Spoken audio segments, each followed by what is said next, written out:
Unfortunately, it looks like what we missed was Dragonite not going to Hobo. Ace did decide to go to Land Molith, but like it seemed like he was doing. So he's going to be seeing if there's an item here and if there's anything on the green pendant.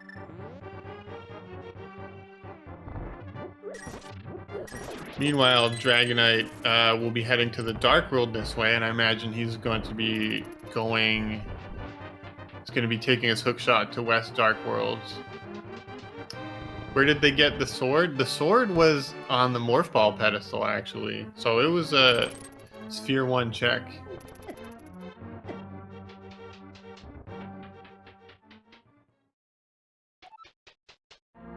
Okay, Ace coming over now to check Sahasrara, to check his green pendant as well.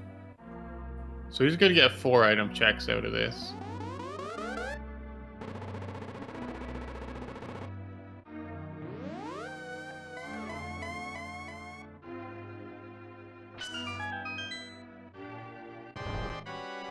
Okay, so just power bombs on Saha today.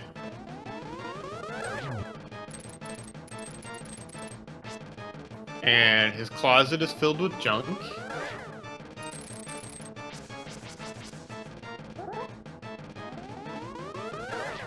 Yeah, luckily the only item check you might have missed was Landmolis having a compass.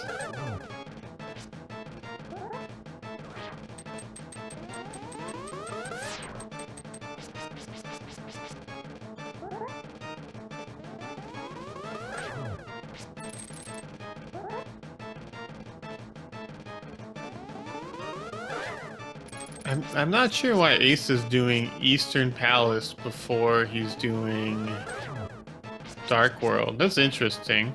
Maybe he just wants to make sure to clear out Sphere 1. I know a lot of people, they just kind of put off some Sphere 1 locations to try to route it in later, and then they get burned by it. So I think that's what Ace is doing now before he goes on a wild goose chase through the Dark Worlds.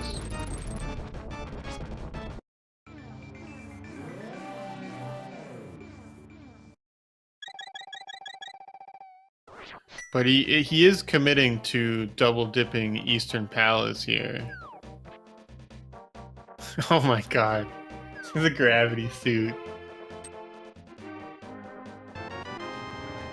There's a Sphere 1 gravity suit in Eastern Palace. That changes a lot.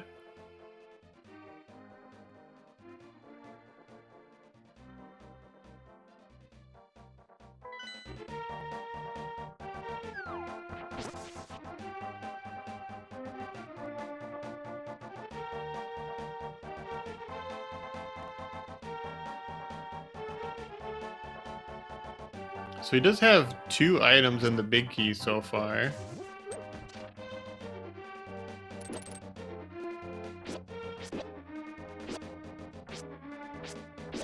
Wow. He got the God Eastern Palace. Where all items and just the big key.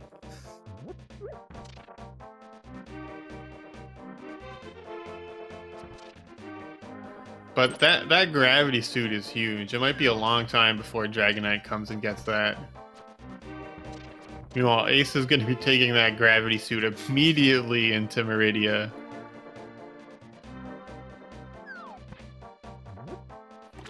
Ace as well is an accomplished Super Metroid runner, so expect to see some cool tricks out of this Meridia. Oh, a Master Sword out of Catfish for Dragonite. He's probably feeling pretty good about this Aga play already.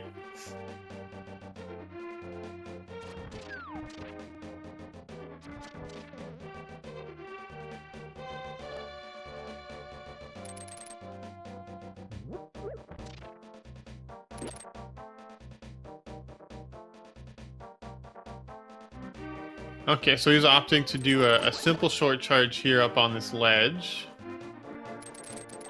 to get to the Main Street missiles item, which is just an E-tank today, and then just a bomb capacity upgrade and crab supers.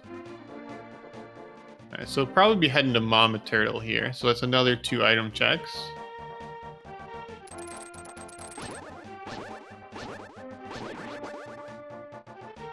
Dragonite, meanwhile, is about to show us what's on Bumper Ledge. So we have that cape.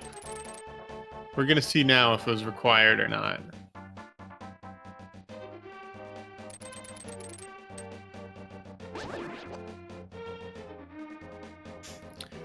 It was required for 5 blue rupees.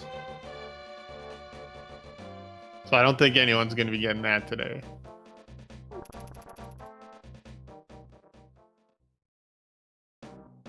Okay, so Ace opting to spark there. There wasn't anything very interesting in Mama Turtle, unfortunately. There was, I think, arrows and a power bomb pack, but Ace already has a lot of power bombs.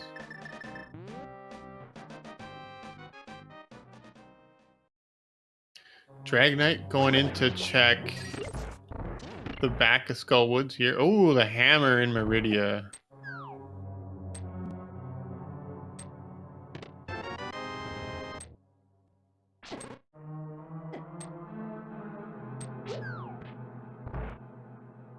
That's a pretty big find.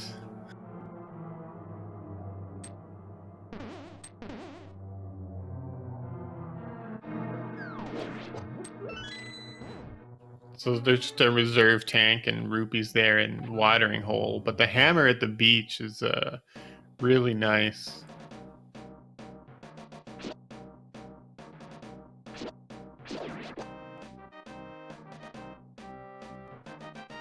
Yeah, that Eastern Palace gravity suit. That Sphere 1 gravity suit paying off.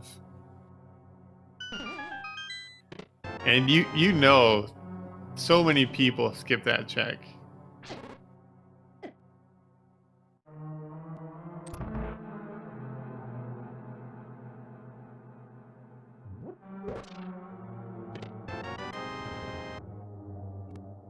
Right, so we're checking the aqueduct here. We got a heart piece. A0 avoids it well with aiming down to shrink his hitbox.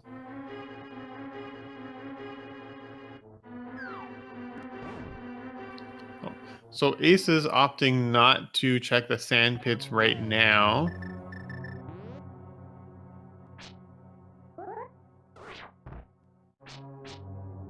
This little bomb jump here by Dragonite over to see what's in the big chest, which is a compass.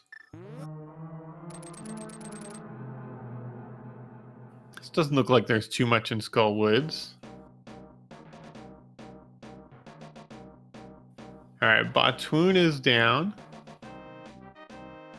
So we'll see if he was hiding anything or if there's anything interesting by Dragon.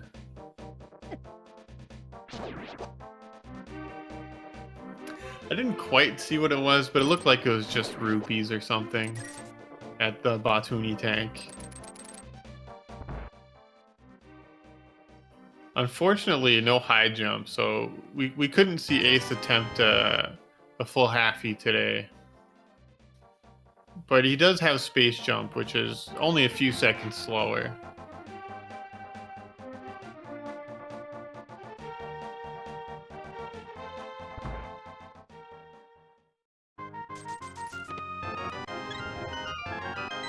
Oh, and there's the Varia suit just chilling in the chess game. So this is really interesting.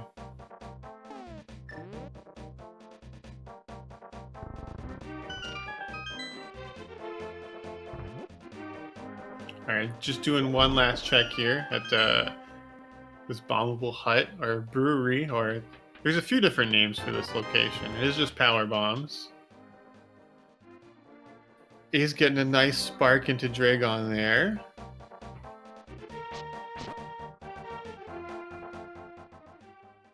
Looks like he's kind of set on getting a spark kill here.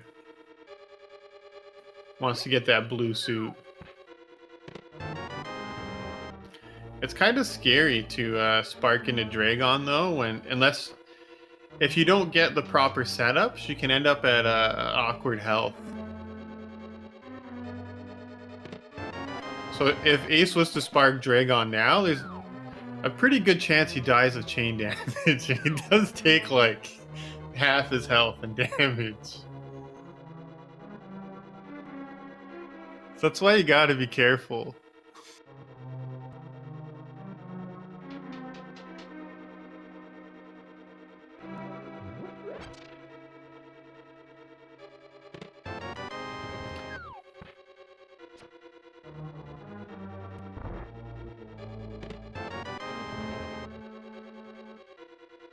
Haven't seen too much in Thieves Town yet.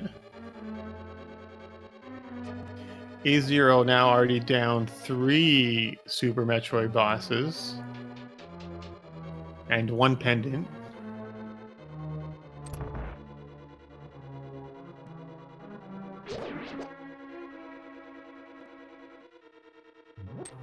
I imagine that Ace didn't use the blue suit because his health got quite low because of the chain damage.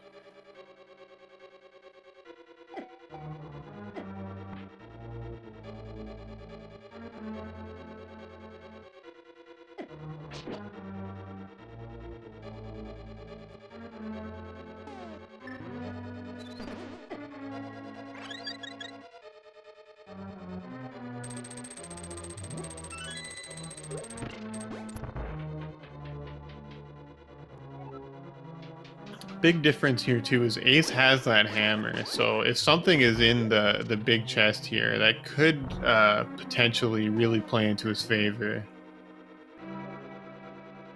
Whereas Dragonite is going to have to skip that location.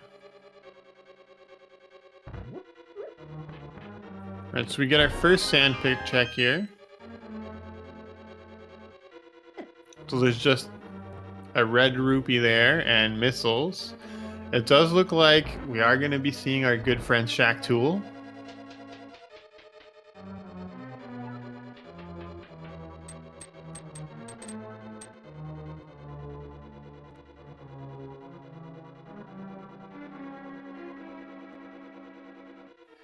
Space jumping up through that one tile gap. That's always really annoying.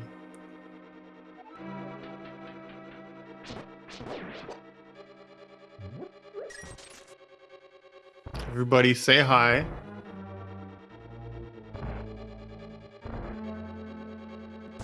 Look, Shaq Tool's waving.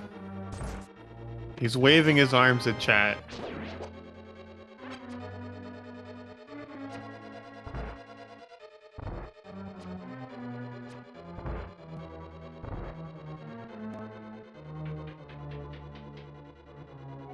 He's just working hard.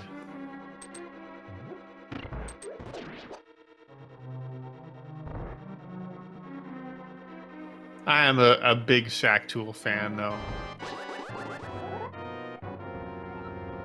You can tell a lot about a person by if they decide to kill Shaq Tool or not. Meanwhile, Dragonite going into this blind fight. It is just an E-tank at Shaq Tool, by the way.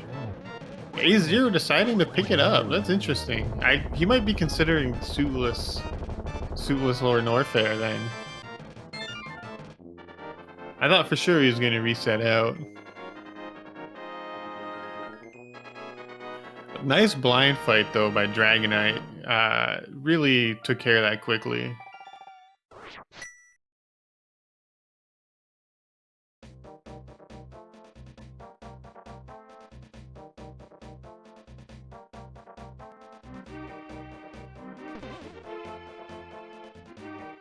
And these sand hall rooms are just so much nicer when you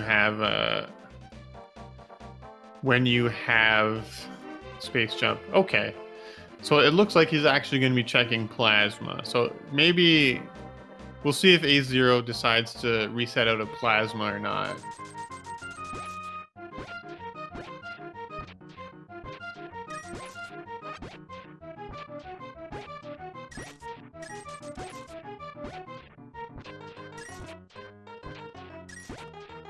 So we do have chat saying that there is still an item in the Thieves Town big chest. So we'll see if that ends up being important, because Ace will be able to get that.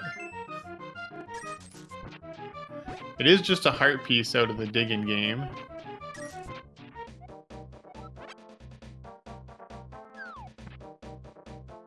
Okay, so that's just plus 5 arrows. Alright, that's not worth it. So we do see a reset in the end.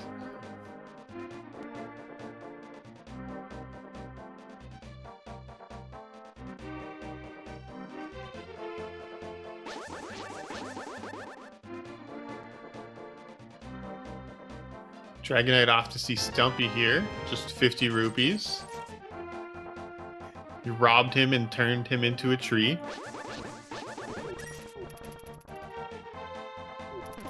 Alright, so we're going to see the left sand pit here. And then I imagine Ace is going to be heading to the Dark World too. It's alright, so just a boomerang.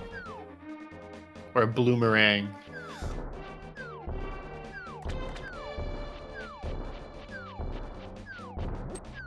It's kind of nice to have a boomerang, but you don't really need it.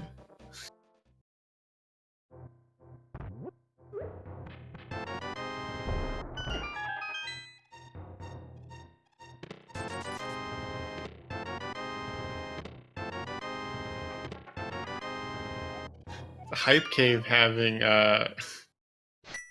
the only medallion we don't need. Well, actually, it could be required.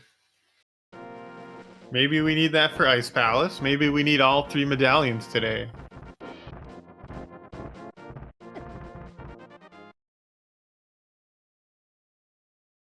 I mean, who doesn't love to see Fire Rod in Ice Palace behind Bombos? Okay, so first Dragonite's gonna go up and fight Kraid here.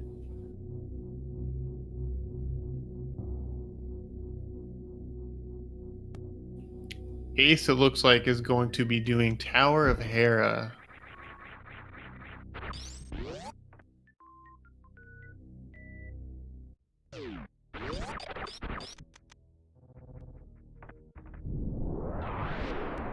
So I think he's going to be chasing this hammer for a little bit.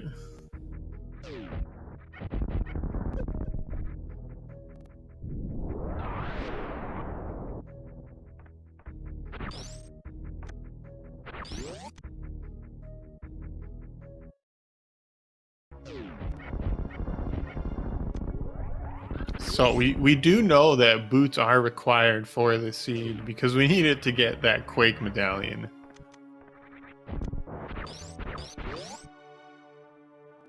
We're getting an ether tablet check here. He doesn't have master, so oh no. Well, there's the boots.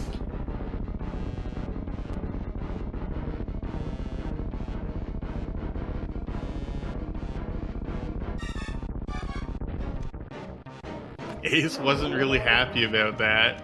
He took a little swipe at it. There's the ether medallion too.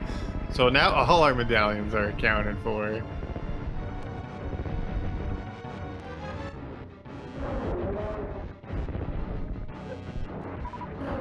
I don't imagine Ace wants to go into Turtle Rock without the Fire Rod though.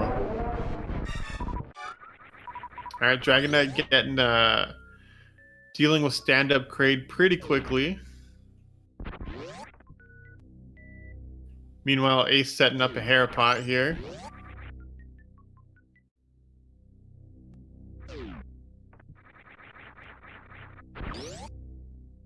Doesn't soft lock in the pot. Perfect.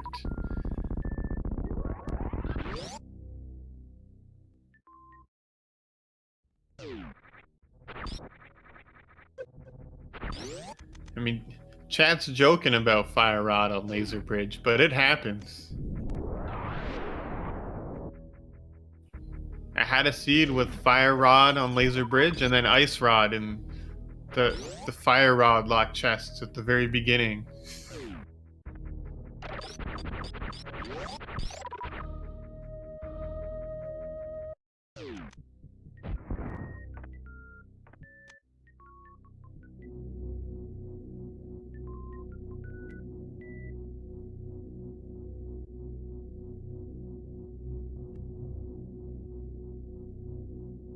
I didn't see what Ace got out of Hera.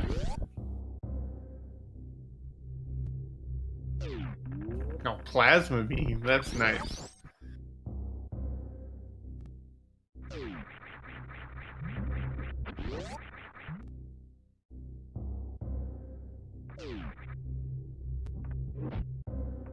Well, plasma and ether is both, so he's not going back in.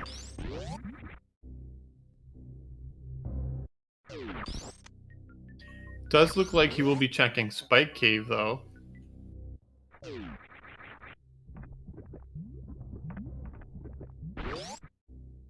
The meantime, Dragonite is going to be clearing out Norfair by the looks of it.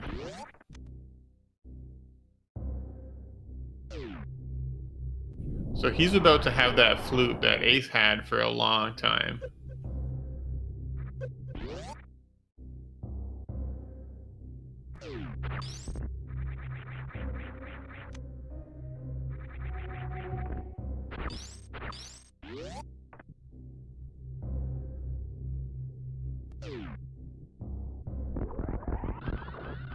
Yeah, Dragonite does have the option to check Crocomire here. He's got his super missiles on.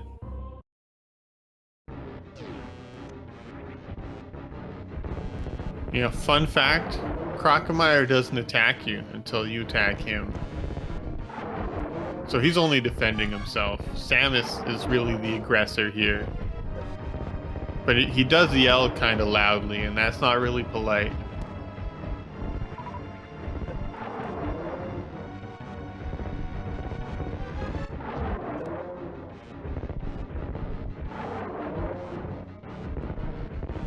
Alright, so Ace is getting that Varia suit out of the chess game.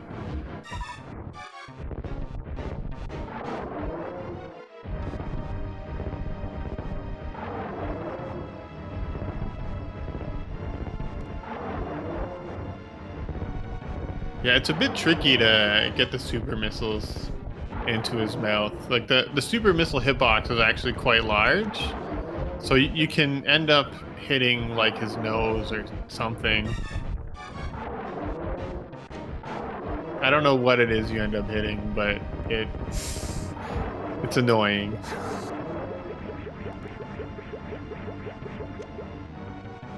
Okay, so just some super missiles there at the E-tank behind Crocomire.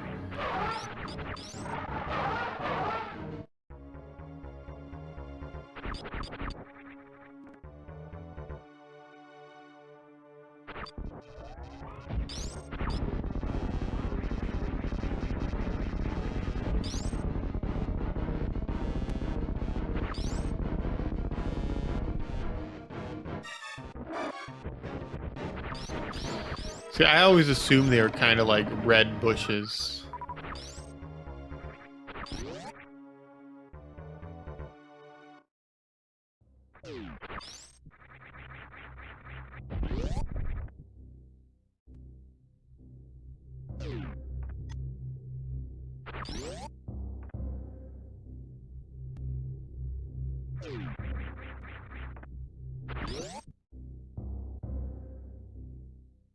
Alright, so Ace making his way to the back of Thieves Town. So we will be able to see what's in the big chest here in not too long.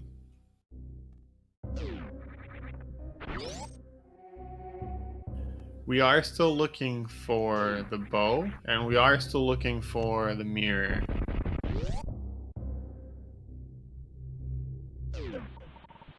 And you know, some more swords couldn't hurt.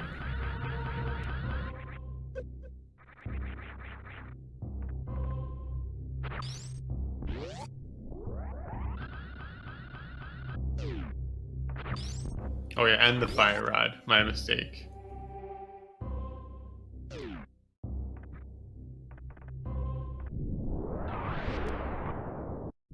But I think everything else that we need has been found.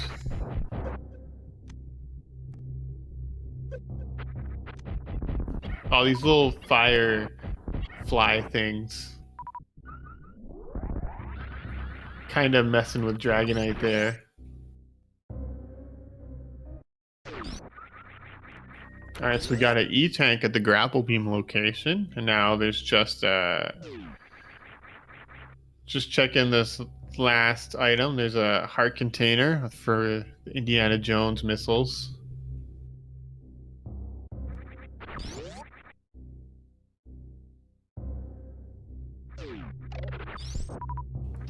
It's called Indiana Jones missiles because you're intended to swing over on your grapple beam. I think people also call it pantry.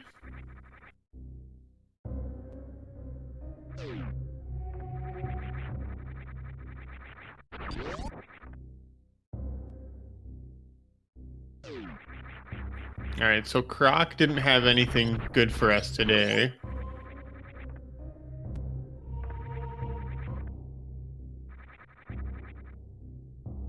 So just remember that Dragonite was a heartless monster. And that Croc could have lived. Oh, there's Spring Ball. Oh, see, that's an automatic win for Ace Zero there. There's no way Dragonite's catching up without that Spring Ball.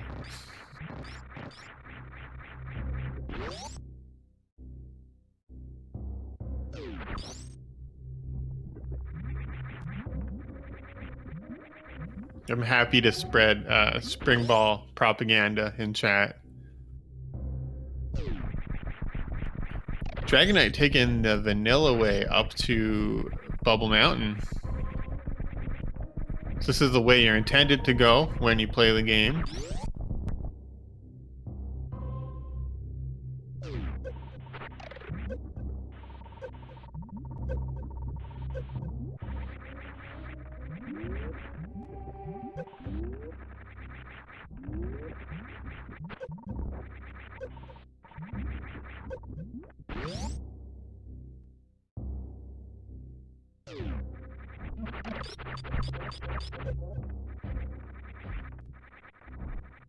Spring Ball is definitely a nice item, and there's a lot of cool things you can do with it.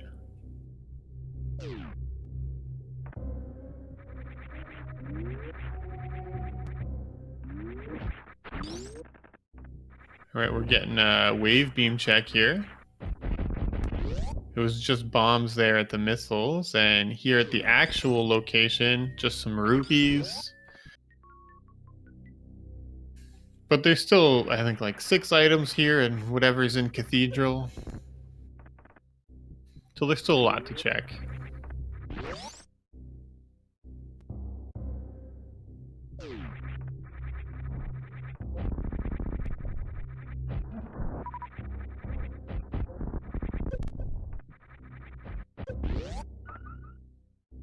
It's getting trolled a little bit by that Viola. Knocking him back down off the platform.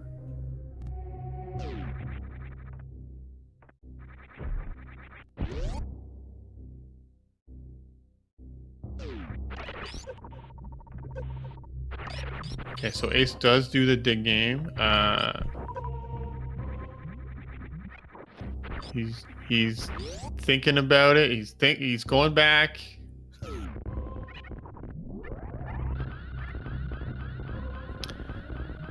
I mean, both skip isn't really out of logic because you could just go through the front. It's just faster to go in the back.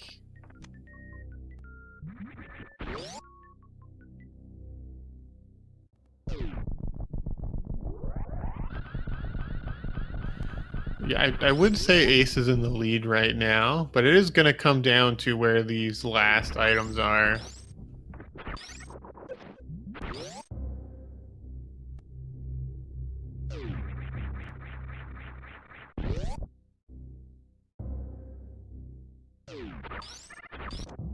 Oh, there's a half magic at the Norfair Reserve. So there's going to be 2 more items in the back here.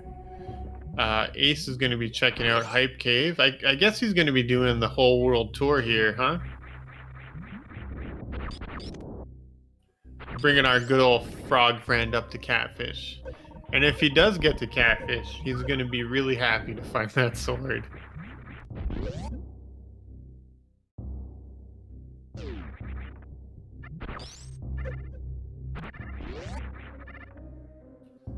And he's getting that bombo. Oh, he does not go to catfish.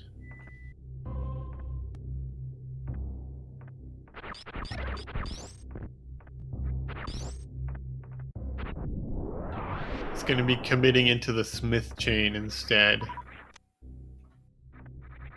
Oh, so there is another sword there in Bobble Mountain.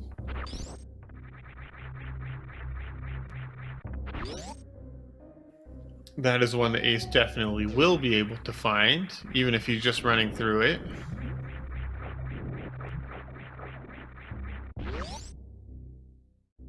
So I imagine he's doing the Smiths here and he's checking out Magic Bat.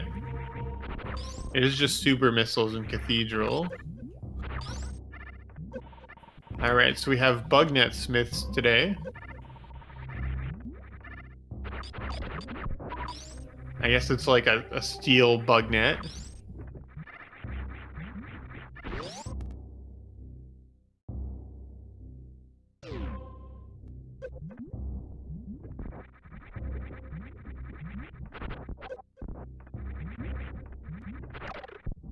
And Magic Bat just has missiles.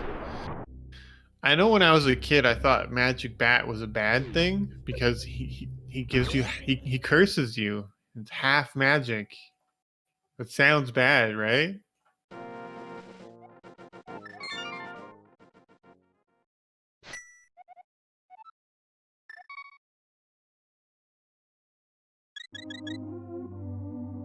I was not a smart kid.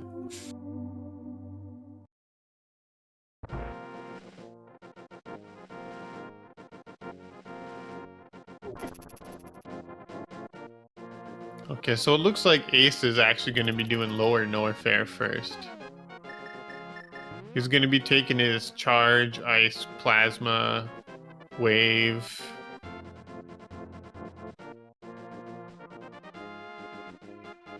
He's got the full beam combo here. I imagine he just kills GT here because it'll take like 10-15 seconds.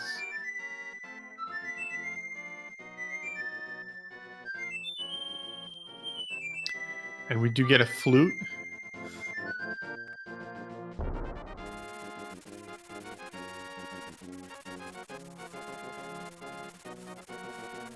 Screw attack earlier, A0 checked it. I think it was just... Oh, there's high jump boots and the blue cane. High jump boots here is really nice, actually.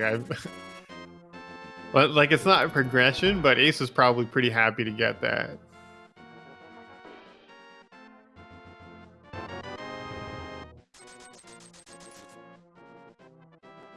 I think what was on Screw Attack was just, like, rupees.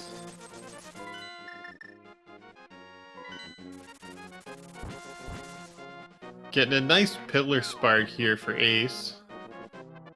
And he should be able to get through Ridgy really quickly with high jump boots and screw and space jump.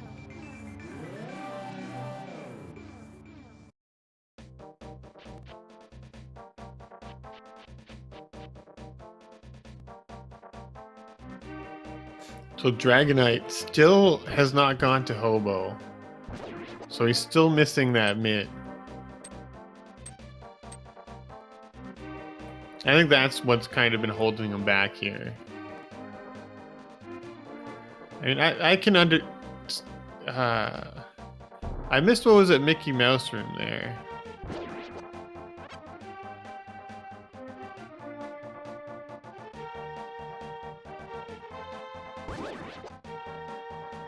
Just trash? Alright. As are most locations. I can understand wanting to put off Hobo, although with the flippers, you kind of want to follow them. But it is kind of faster to do Hobo if you have the mirror. You can just kind of do it on your way to pod.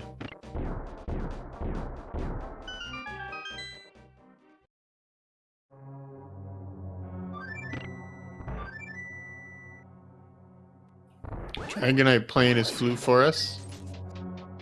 Thank you, Dragonite.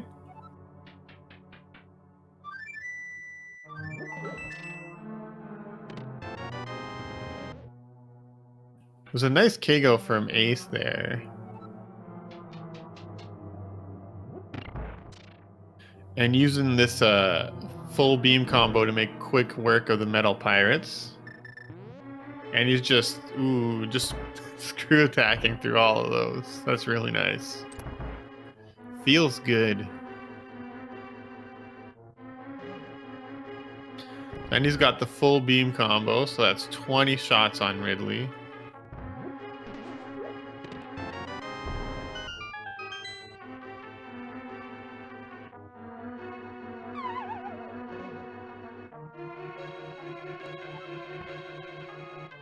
Meanwhile, Dragonite going through pod, hoping to find something. I think so far it's 2 keys and the big key.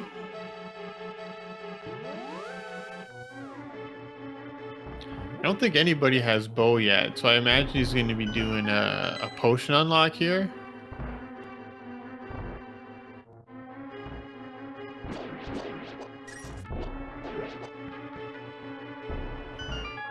That grab in Eastern Palace is going to hurt everybody. Ace probably felt pretty good after finding that. Alright, so just bombs behind Ridley. That was a nice Ridley fight. It was pretty quick.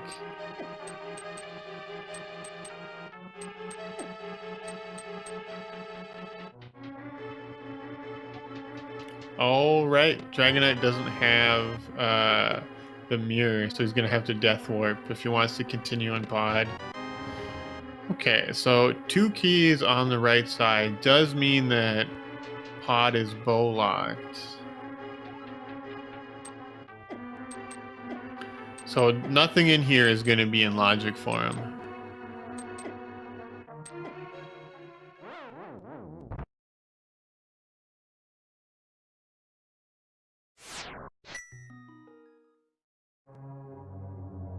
Nice speedball to get out of Wasteland.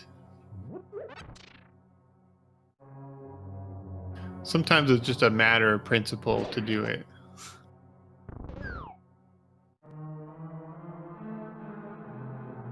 I think, you know, getting it on the second try there still probably saves some time. It does save 3 or 4 seconds to get the speedball. So even if you mess it up once, you're still probably okay.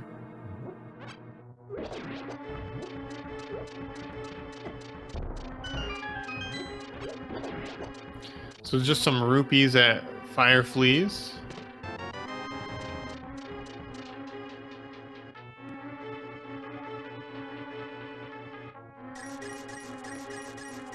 Meanwhile, Dragonite going through the dark maze. Or the dark basement. Dark maze soon.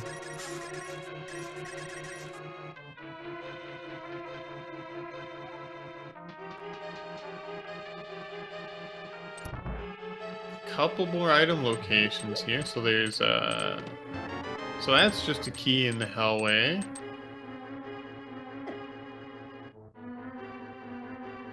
And in Three Musketeers we have just missiles.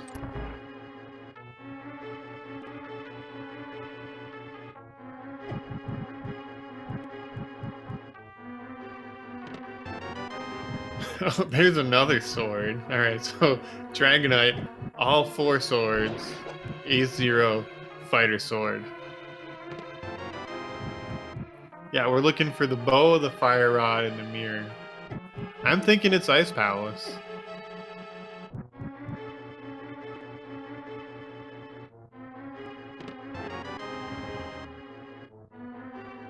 Ace is gonna finish full clearing this. He will probably go grab his boots first, though.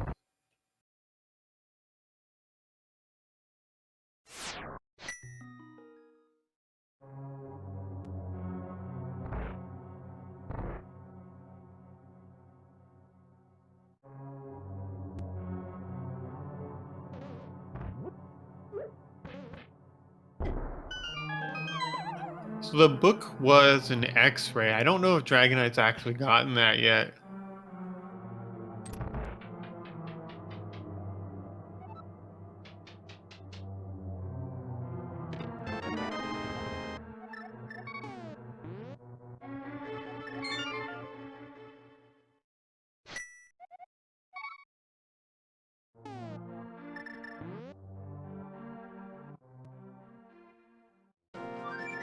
Right. So Ace will probably be getting the sword in Bubble Mountain, and then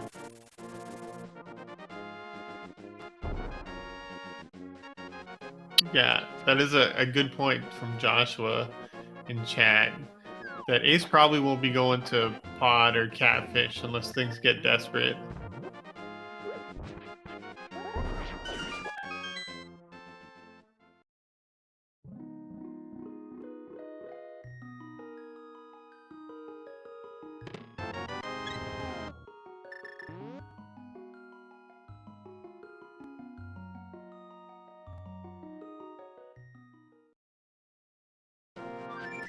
What is nice though is that the sword is in Bubble Mountain, and Ace will just be able to take the portal to Death Mountain and go right up and get his boots.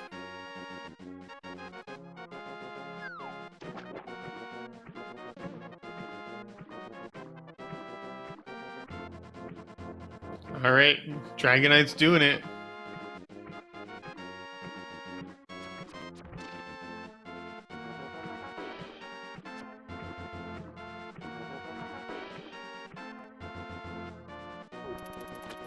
This is always the danger of skipping a location.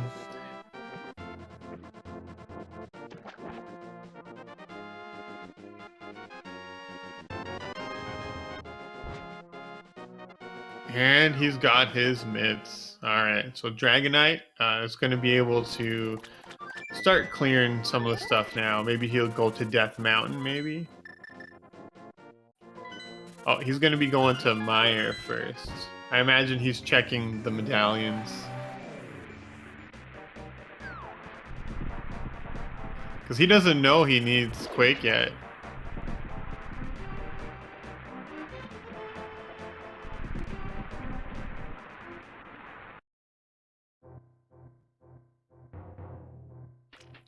Ace was thinking there. Okay, so what I think Ace is going to be doing, he's saving here, and he's going to go do Croc. Ah, the B-toms. He froze them. Getting trolled a little bit in this hallway. And then if Croc ends up being empty, he's going to reset out right back to the save point, and then he'll head up and grab his boots.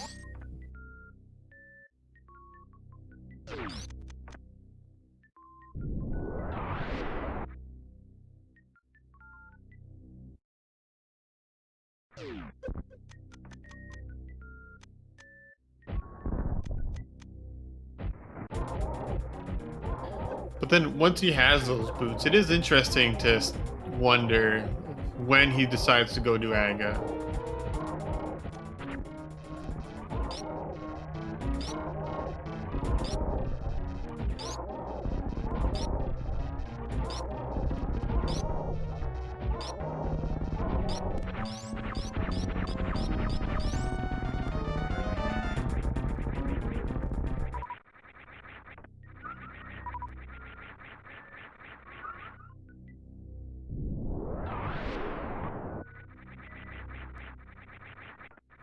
Dragonite getting his high jump boots. That's probably a welcome sight.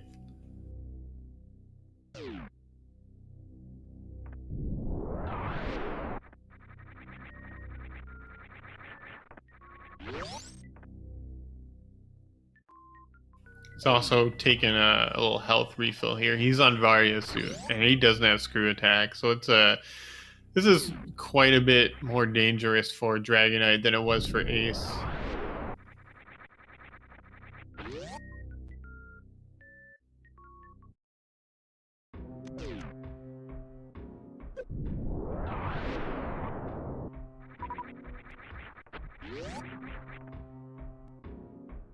He is also low on super, so he's going to be going through and farming these rippers probably quite a few times.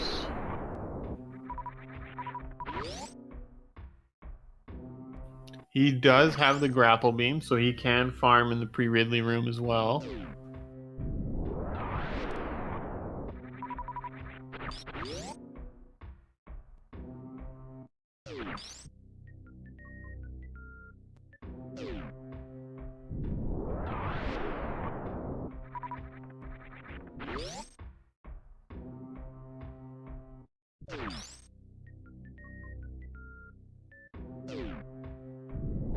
Yeah, Ace just immediately resets there. Croc had a whole bunch of nothing for him.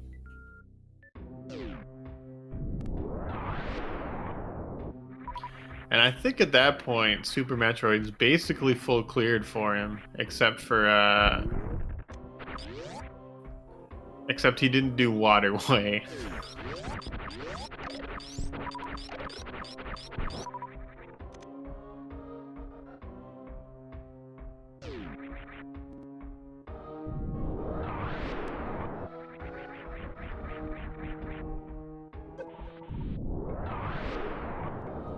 When you abandon Waterway like that, it ends up being a last location almost all the time.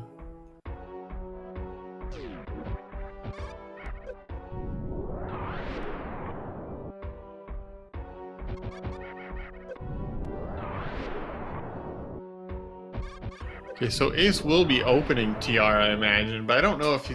Oh, no, right. He doesn't have the mirror, so it doesn't make sense. So he's just grabbing his boots. Welcome, SpeedGaming 4. So we have A0 versus Dragonite here.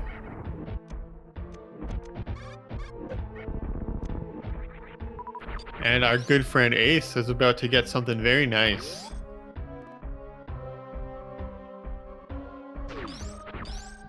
Finally, Ace can go fast. We'll see where he decides to go fast to. It looks like he's coming back to open the TR portal. And if he's opening it from there, I imagine he might be peeking in. Which I think is interesting.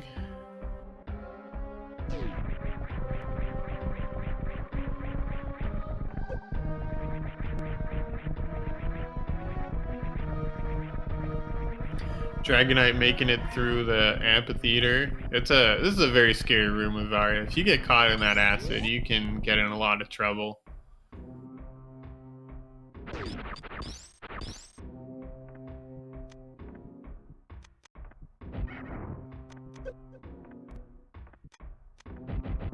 Right, just the most dangerous thing about this is if you can get all the way to Laser Bridge and there's just nothing.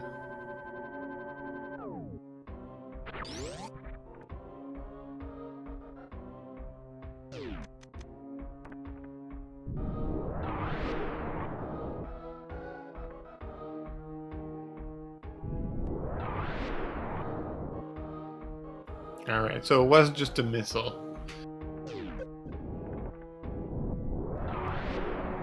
Ace gets spared from the long TR dip.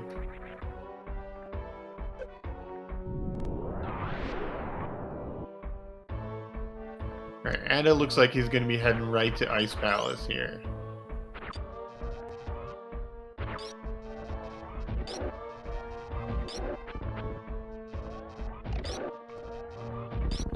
Dragonite taking it safe. These Disc Geekas hit pretty hard.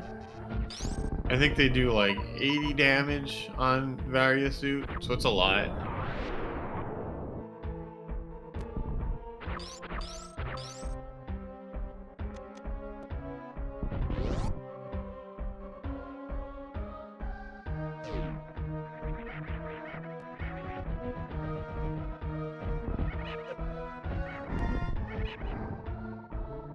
Ooh, takes a kick from that pirate.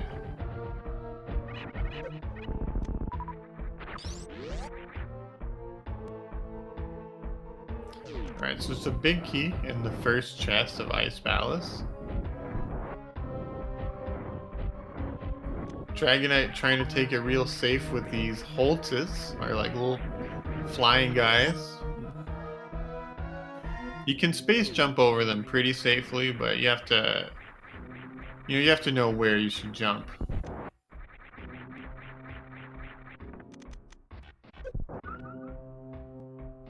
And luckily he's got the grapple beam here, so that makes this farming quite a bit safer, quite a bit easier. We got an icebreaker going over on A0 side. Right into a map. Even if the items over here are bad, it's still way faster to icebreaker. And as for a safety save, I don't know if Dragonite took a safety save. I imagine he did, though.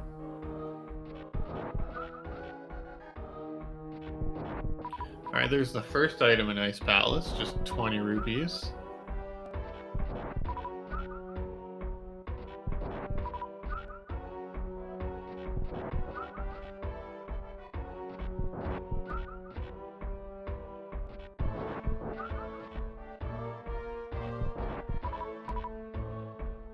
Oh, nice little stair clip there from Ace.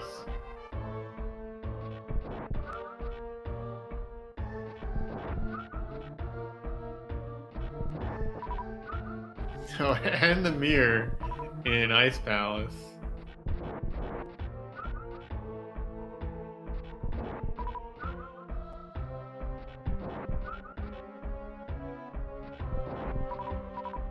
So that specific chest I don't think is hammer locked.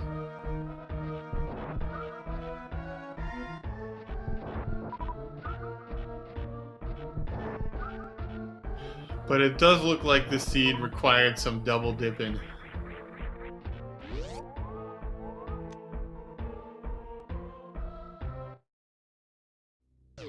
Alright, Dragonite going into the fight, 46 supers. You only need 30 to take care of Ridley. I always find it a bit more dangerous to follow Ridley up like that.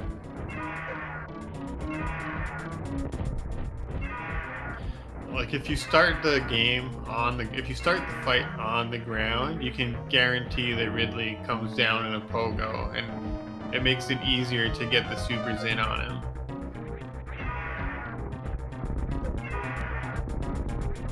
Whereas when he's swooping around like this, it's kind of hard to keep angles and shooting him with supers and stuff. He gets taken for a ride there, but it looks like Ridley's dead and he just needs to get grabbed now.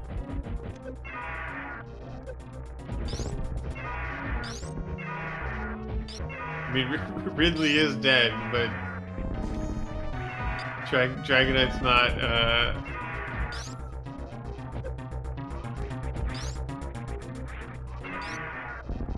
There we go. Manages to clutch out the fight there, but he might be he might be farming on his way out, because his health got pretty low after that.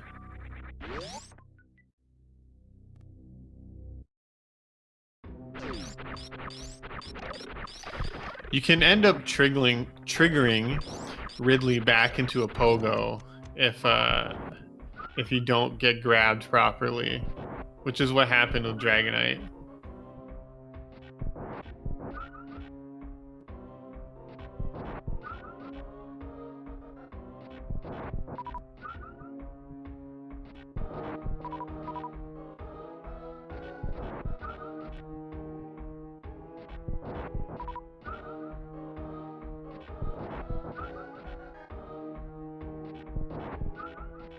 It was getting pretty close there. I think he was maybe 1 or 2 hits away from dying.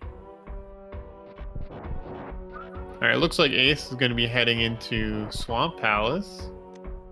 This makes a lot of sense. He might check Bombos first. We'll see. Oh, no. He's going up.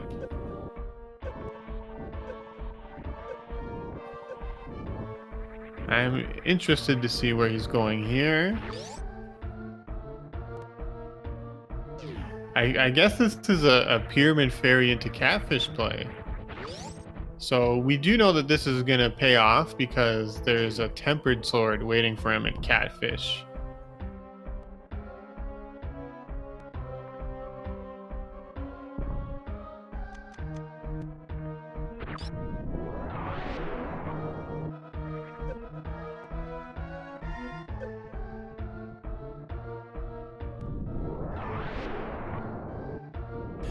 Oh, interesting.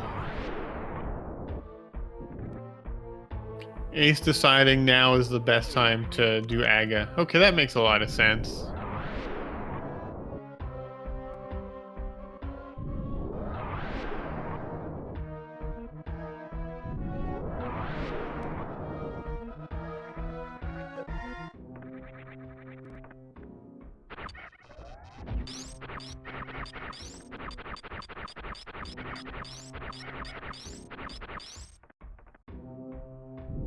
So Dragonite just doing a crystal flash here to get his health back. Should make it a lot easier to finish this Lord Norfair escape.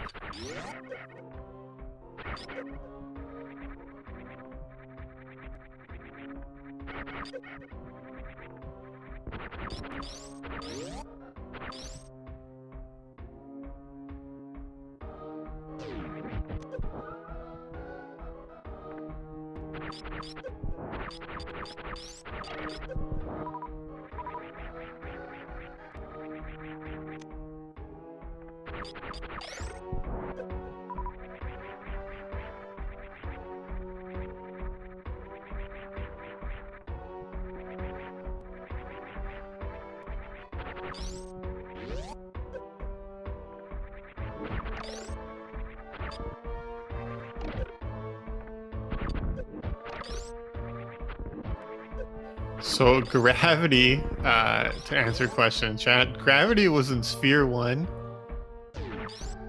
but it's in Eastern Palace.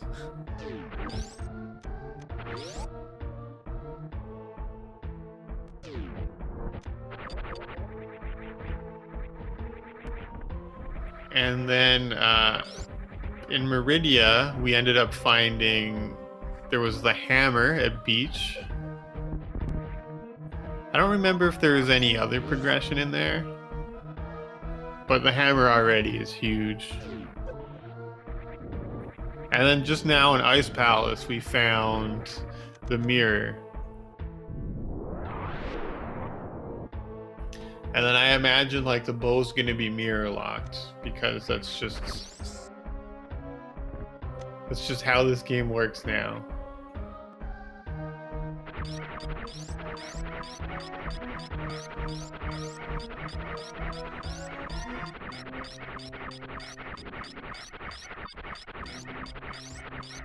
Alright, Dragonite taking it nice and safe here, shooting out these key hunters. They do 100 damage to you in Varia suit. So it takes 6 super missiles, or you shoot 1,000,000 times with your beam.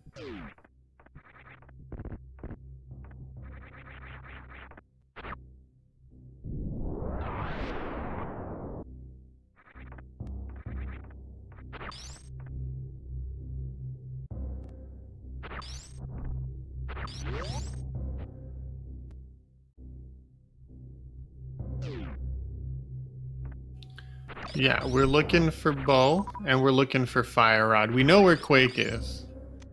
Quake is on Lumberjack Ledge.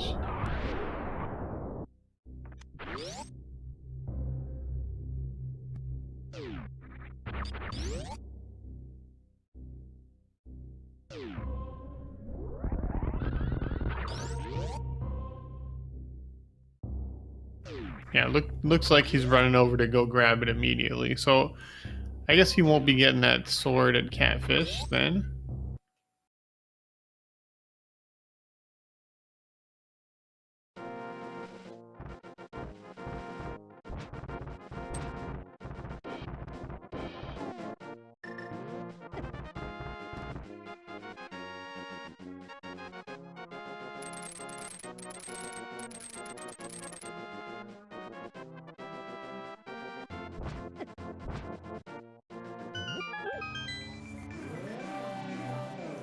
Dragonite going to check out Dark Death Mountain here.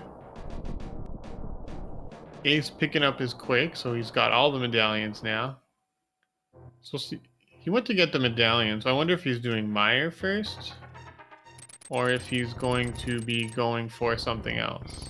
Okay, first is the boots checks.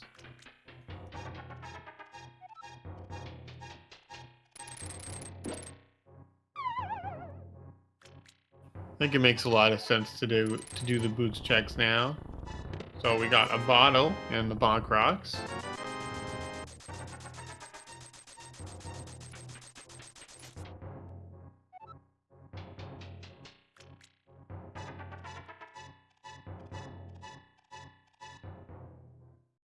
It's kind of easy to forget about stuff like the boost checks when it gets late into the seed and you have a lot open to you, and then the spays are mean.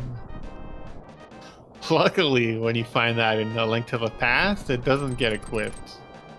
So he's not going to have to turn that off.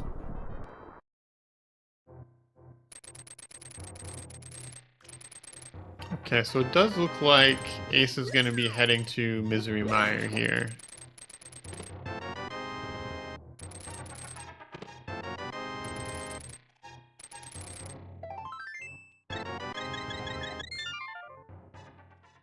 Remembers to kill the bird first,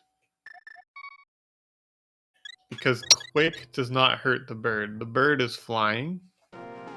It is immune to Quake. So if you use Quake, he'll just fly into you during the cutscene and you'll take a hit. Although with red mail, it's not a big deal.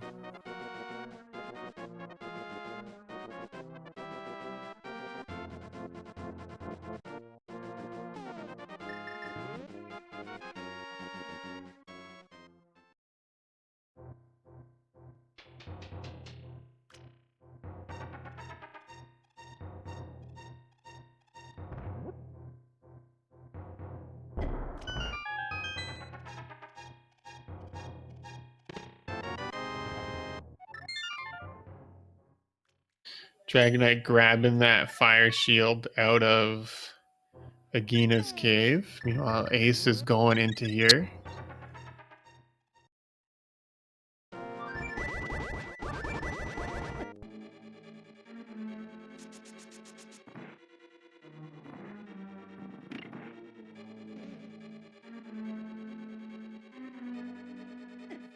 Yeah, I'm wearing headphones as well, so it wasn't the most pleasant thing, but...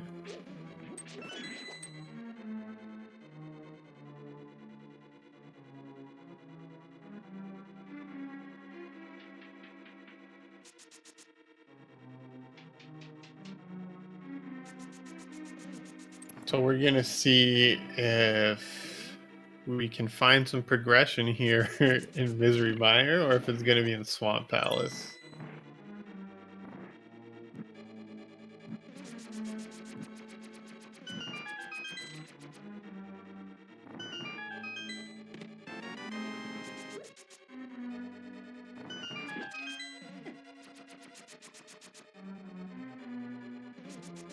Since we're missing the fire rod and the bow, Pedestal is in fact dead.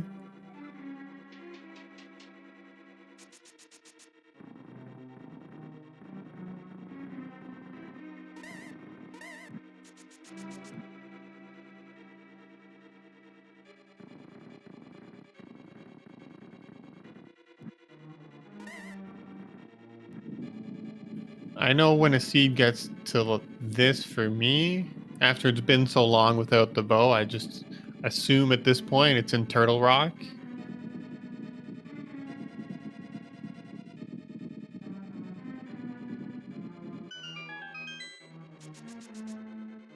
And you know, it ends up being right a lot of the time.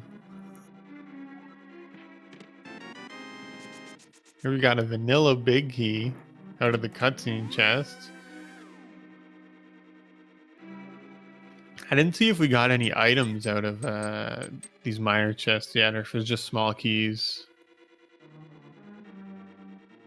I'm thinking fire rod and swamp.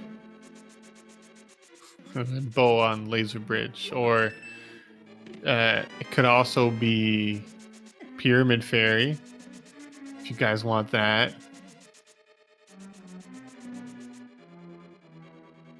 Okay, so Mire doesn't have any good items in it, but there is still... he still has to check...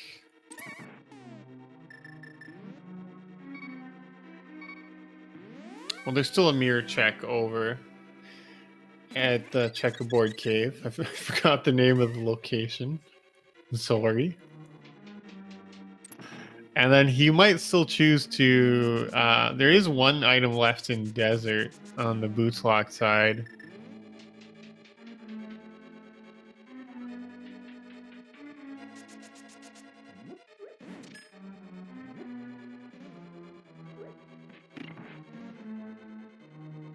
It's interesting that Dragonite is going into Hammerless Ice Palace before Bowless Eastern Palace. You can see where his priorities lie.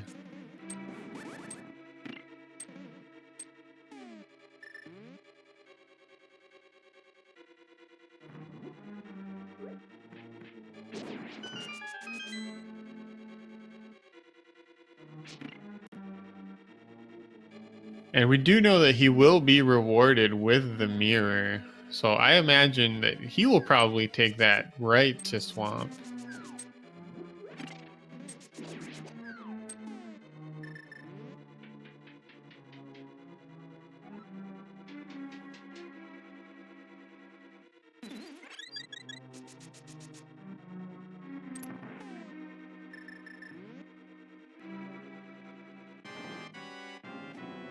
He's going for some cape slashing strats.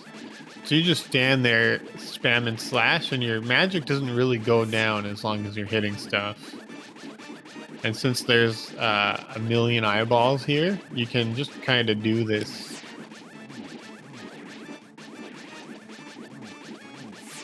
Oh, right. Yeah, he does need to get that hammer. I keep forgetting.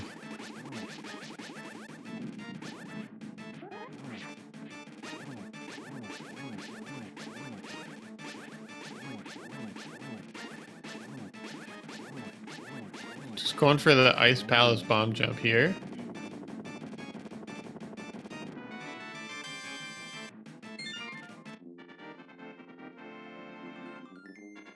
Nice, gets it. It gets a little bit... You know, people aren't as practiced at that these days.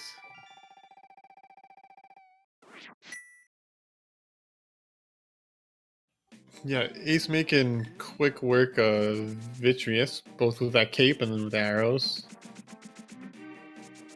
Or not arrows, I'm sorry.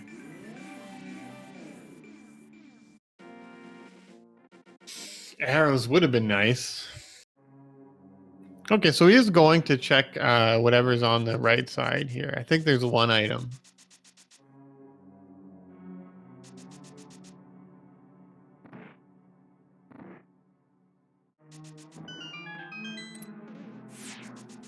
I thought there was one item in the big chest, but it wasn't useful at all.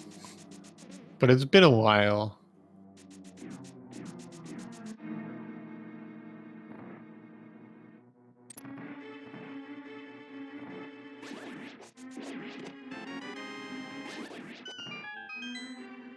I can understand wanting to come in here. You kind of want to exhaust your boots checks.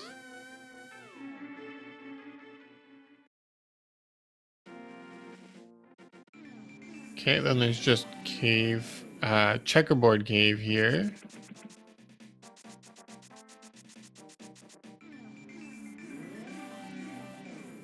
It's another mirror check.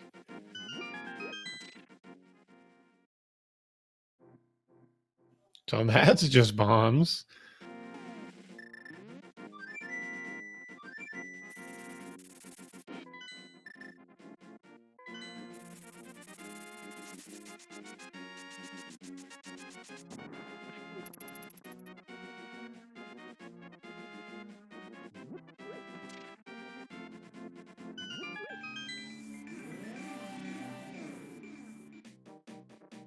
It looks like Ace is just going to exhaust some overworld checks. I think he's got purple chest. I don't remember if he did hammer pegs. I guess not. He put his hammer on.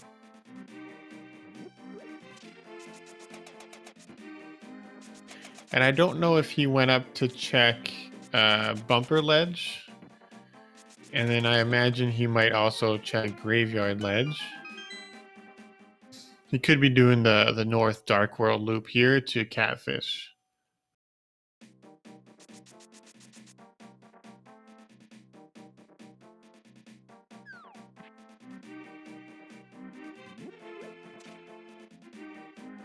Or it's the South. Okay. No, he's going... Right, he's going to Cave 45, and then he's going to...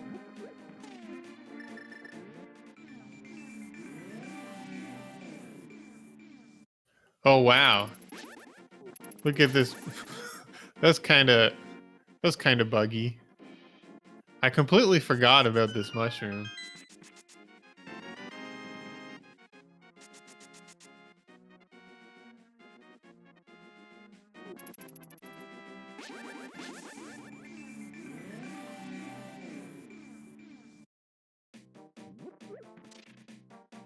Good knowledge on behalf on A0 side though, to know where to mirror to like get right in front of the in front of the building.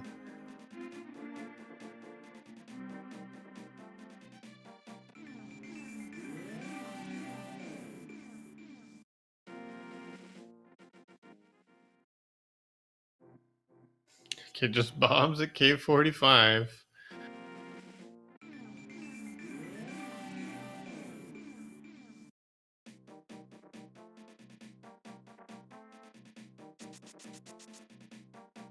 All right, he's doing a quick little glitch here over to the thief guy here, the master thief who picks your chest.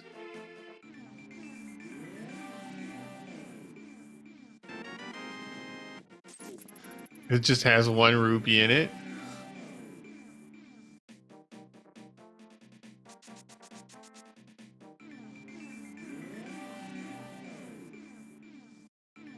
Oh, just like a pixel too far right.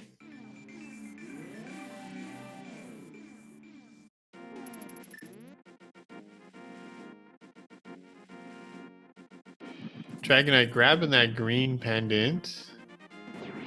Oh, there's the fire rod. So the fire rod's behind the mirror.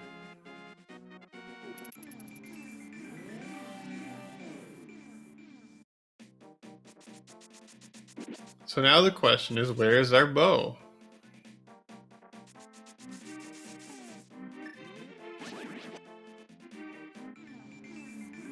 Can't believe 2 items are on the tablets. The boots and the fire rod.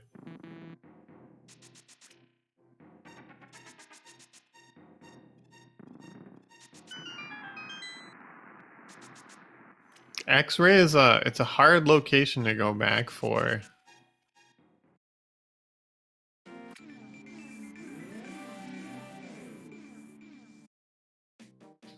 Bull on Moth, that's too mean.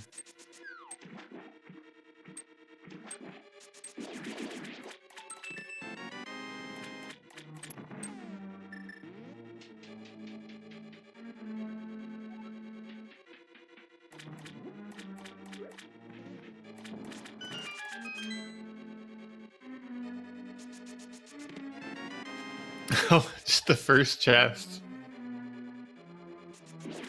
It's not even hammerlocked.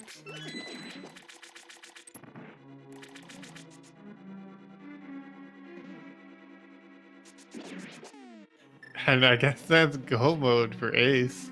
With that bow in the first chest of Swamp Palace.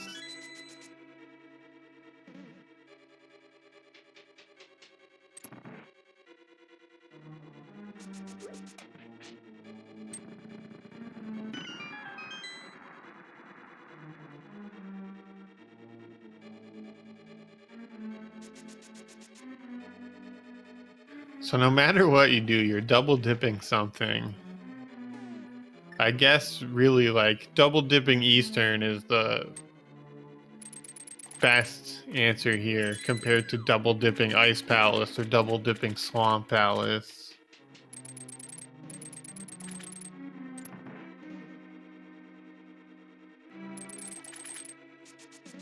Right, there is a good chance that Dragonite does check that.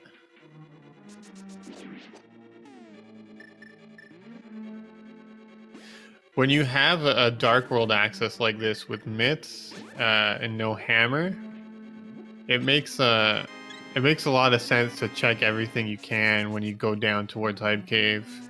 So here he's going to be going to... Oh, he might just be fluting with that.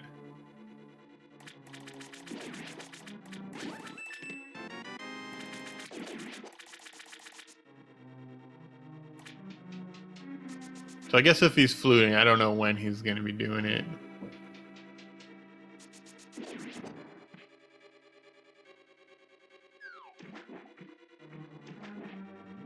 He's also getting that one green rupee. He's throwing rocks at the man. It's not his fault your treasure is worthless. Or worth 1 rupee.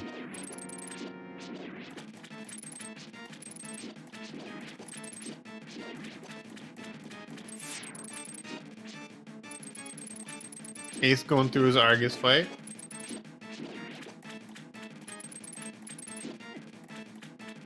Trying to get 2 puffs at the same time there.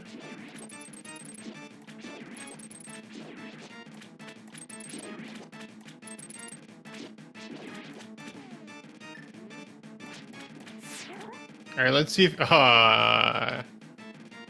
he didn't quite skip the cycle.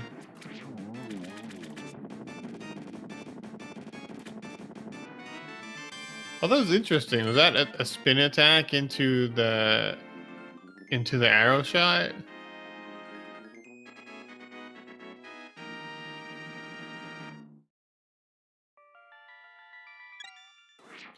All right, Dragonite getting his ether there.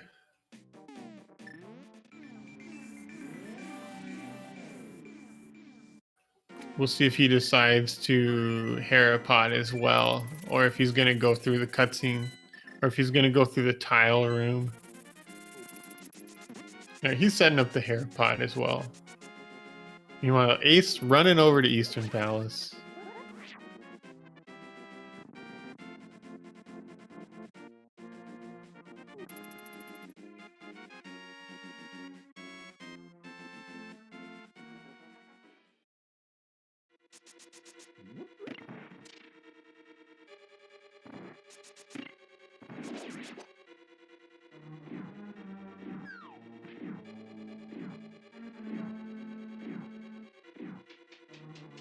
So he's just in go mode. He's just running. Master Sword Silvers, that's not so bad.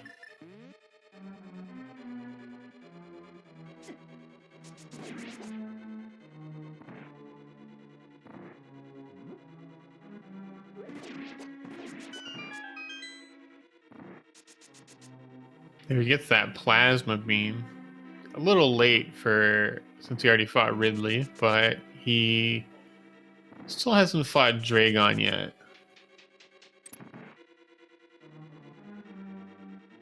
So he should, I think, be able to X-ray Dragon.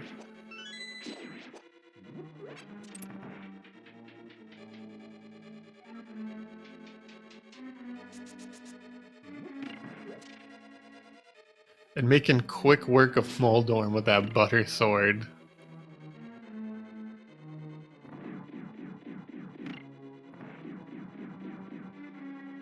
Such a sword discrepancy between our 2 runners.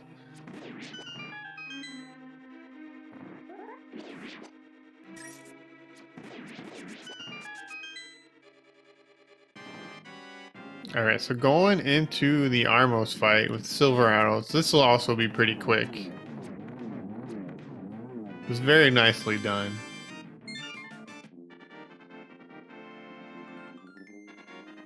Here it comes.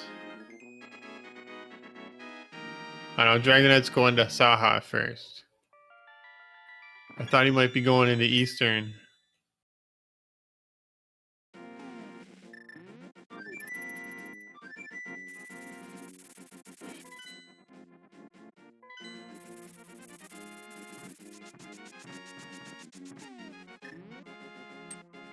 So he gets his power bombs, and let's see. Is he fluting away? Oh no, he's walking. Looks like he's going into Eastern.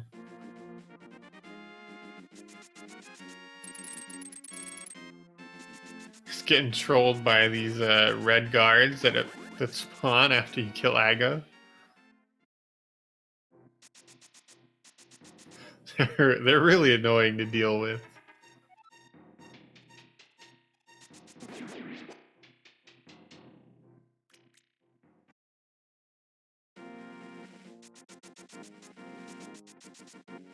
Yeah, I don't expect Dragonite to be very happy.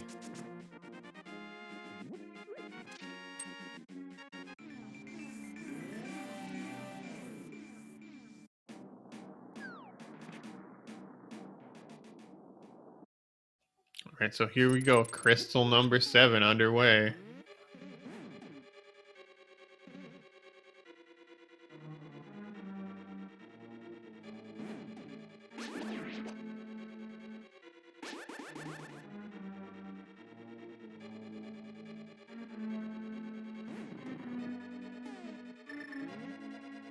Dragonite getting his gravity right about now. He's just pausing and thinking about his life.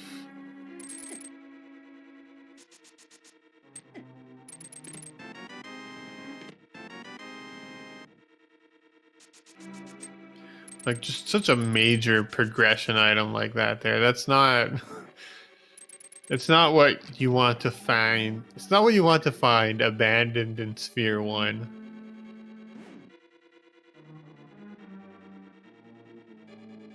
I don't blame him for putting off Eastern Palace. I think I would have done the same thing.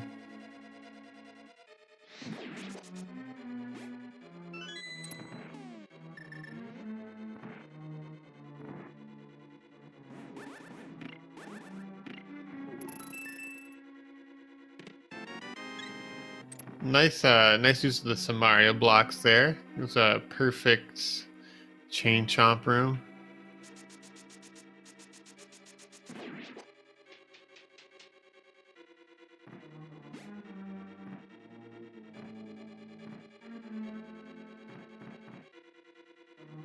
I mean, these are the kinds of seeds that happen that make everybody regret not full clearing Sphere 1.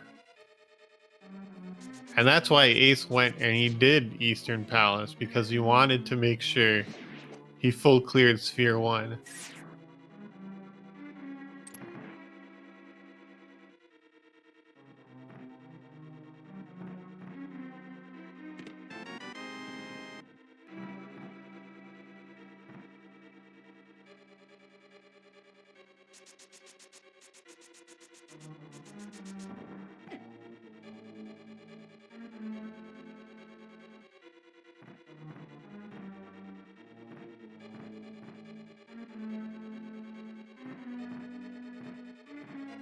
Dragonite just getting that power bomb pack. Waking up Mama Turtle from her nap.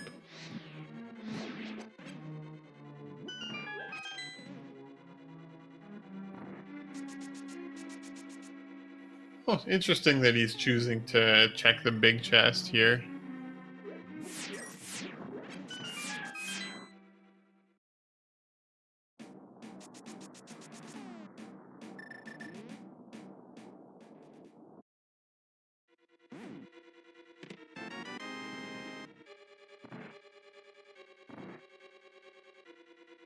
I guess maybe you have to if you check the lava chest. But you had to because of the vanilla big key. Welcome, SpeedGaming 3.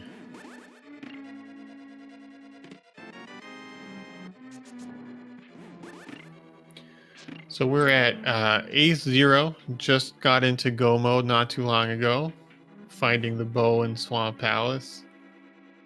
Dragonite unfortunately left. Unfortunately, there was gravity in Eastern Palace, and it took him 2 hours to 2 hours and like 10 minutes to go to Eastern Palace without the bow.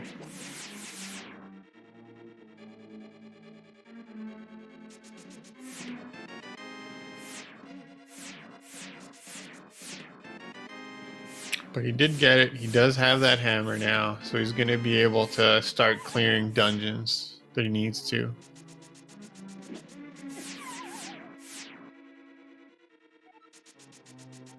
He is also unfortunately missing one other key piece. He's missing the book, which is an X-ray. And I don't know when he's going to be going back for that.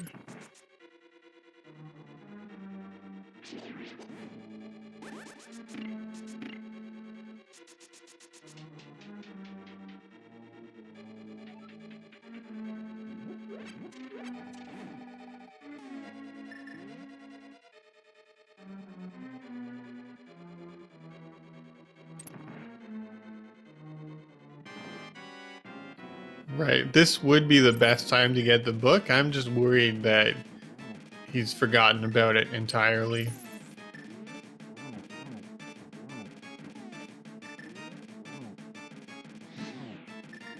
Especially after getting that hammer, he probably wants to get using it.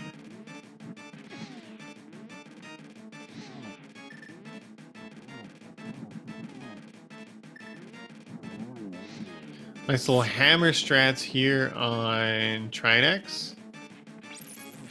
You see sometimes people do that where they'll get a couple hits on the fire head and then switch to the ice head so that you don't end up getting a bunch of annoying frozen ground everywhere.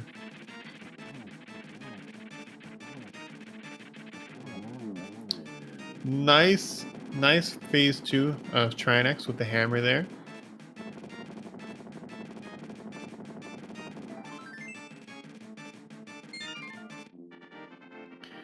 And he does collect crystal number 7, so he's going to be heading into GT any second. So get your guesses in chat if you want.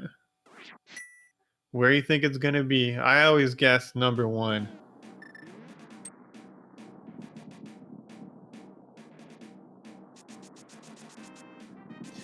I want what's best for our runners. I want them to get the key immediately and feel good about themselves.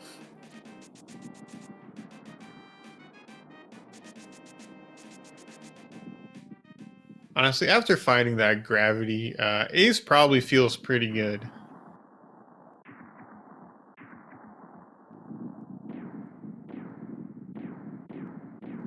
Like, this is a seed that a lot of people could be over 3 hours on.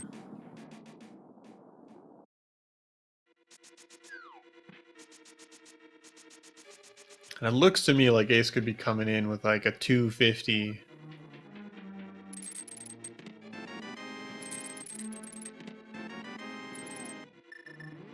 Okay, so he does choose to proceed to Compass Room.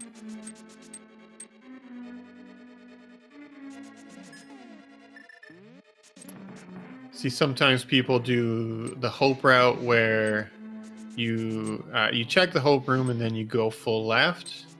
Or then there's also this hybrid route where you check the Hope Room, and if there's a key, you go to the Compass Room.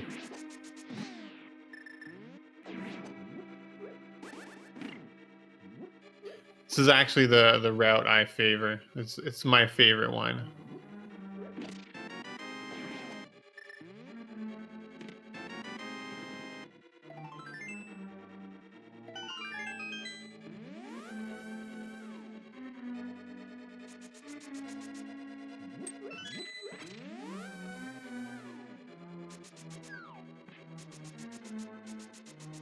Alright, so there was nothing on the right side, but that's fine. He got his key.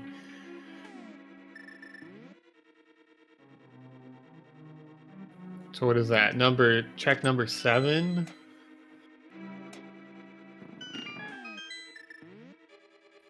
Eight, 9, 10, 11 coming up here. Dragonite doesn't quite get the plasma shot to connect on the Dragon fight.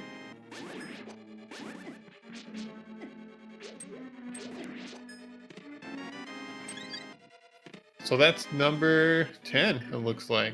Alright. A0 takes his big key. Going up the climb.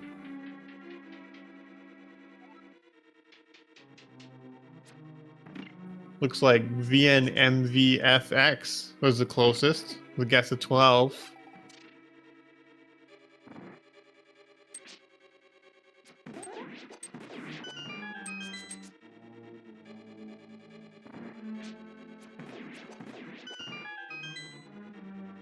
Making quick work of these mimics with those silver arrows.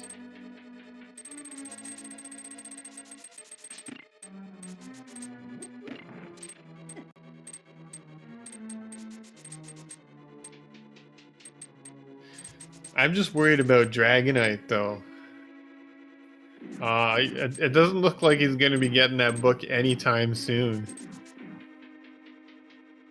I mean, you won your name set in the VOD.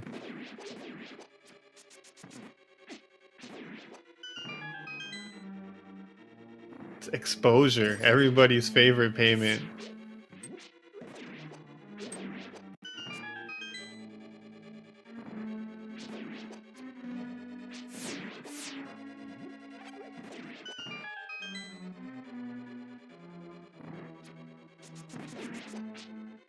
So the book is an X-ray, and there's a fire rod on a tablet, and there's boots on a tablet. And he needs both of those.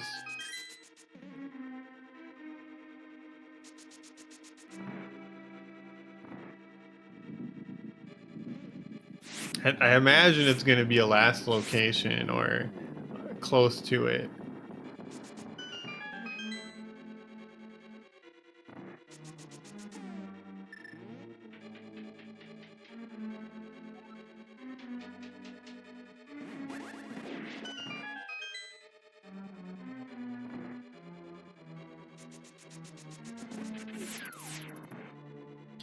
Ace making some great time through GT here, though.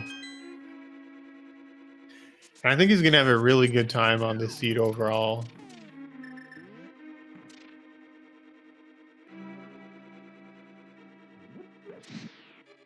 Like, there's just so many traps you could have fallen into in the seed.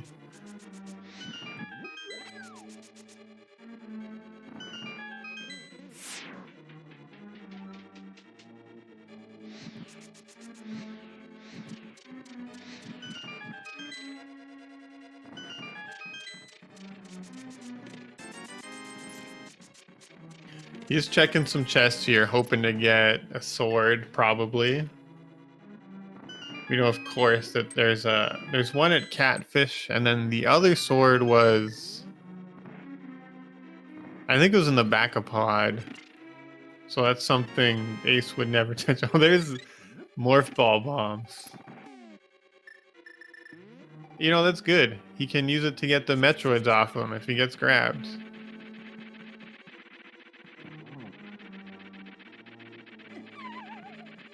Oh, he does get bullied.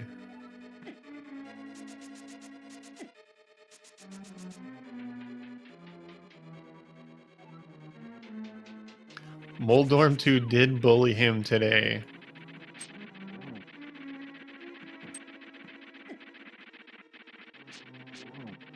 Okay, so that's 2 slashes. I think that's 2 hammer hits now. There we go. He got bullied a little bit, but, you know, he held his ground this time.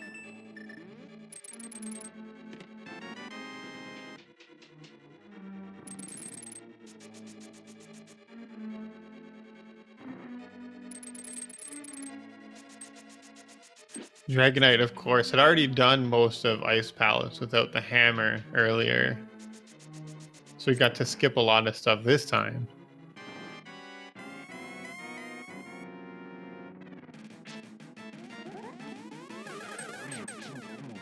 Oh, a nice triple there. And then just a little bit off on that spin attack there. And I'm not sure if that counts as a double. They might have been too close together. We'll see. Oh, no, it counted.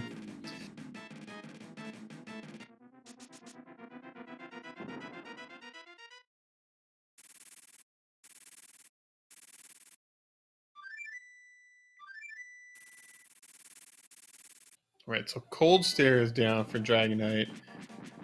Agatu down for A0, going into his Ganon fight.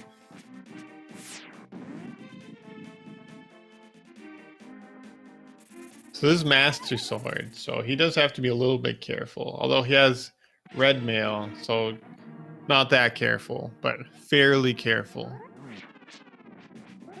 Fairly careful fight. Does a great job getting that double spin attack off the Trident.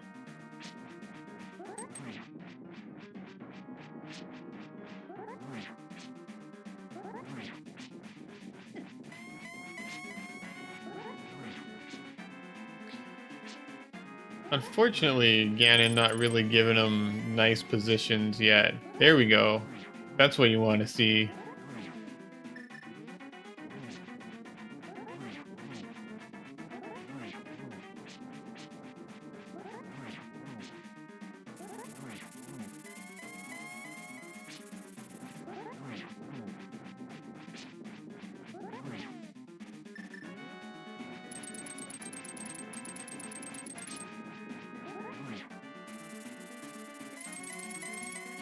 Doing a very good job on this Ganon fight here.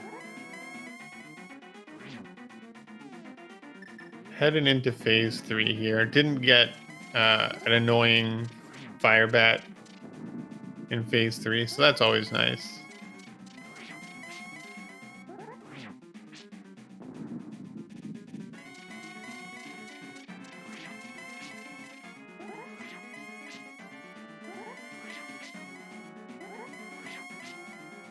Getting way too many warps. He did get the arrows in Brinstar. Ah, no. Just a little bit off on that fire rod shot.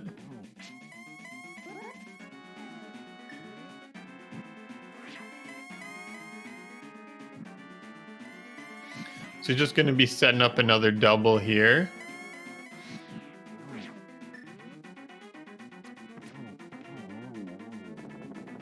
And then Ganon is down.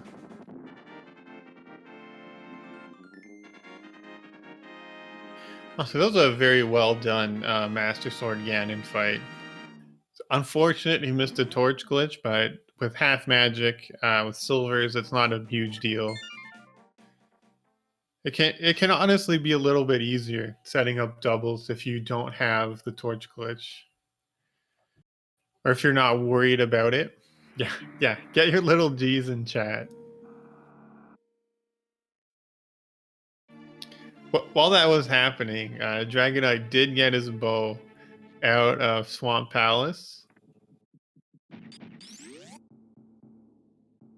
She was in the first chest, so it wasn't hammer locked, but it's still terrible.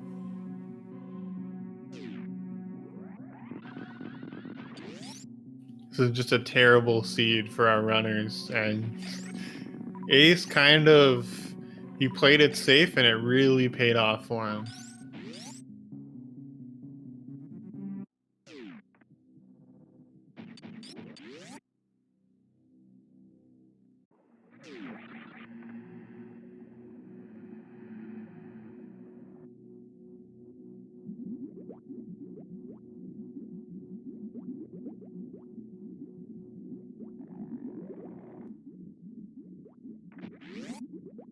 Nice down back there off the elevator.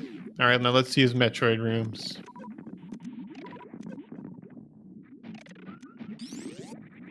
Very nice Metroid room 1. Groups them up quick in Metroid room 2.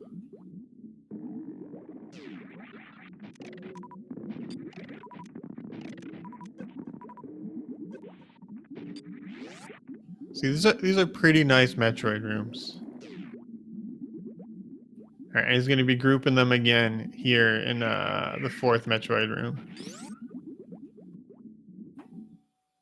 And then we'll see if he gets this baby skip. Oh, I missed the bomb diver down. That's interesting. Always takes me so much longer to set it up. So it's neat that someone would go for that rather than the Samaria one. But I think the bomb one is at least equally as good.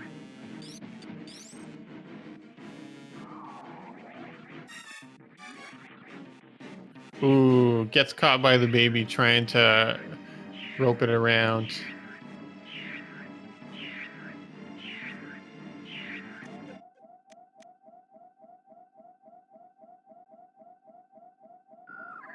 Oh, good. The baby didn't kill him. I was worried for a second there. You know, the health was going down. Thought maybe it was over.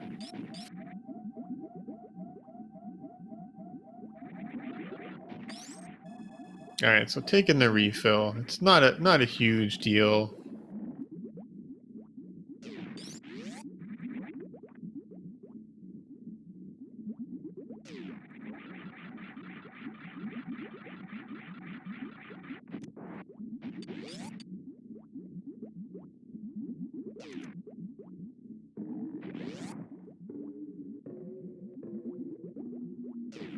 We'll see if he loses to anybody by 30 seconds.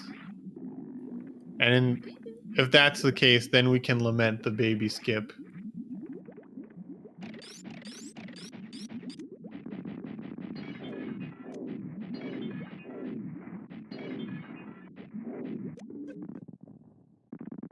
Mother Brain 1 down.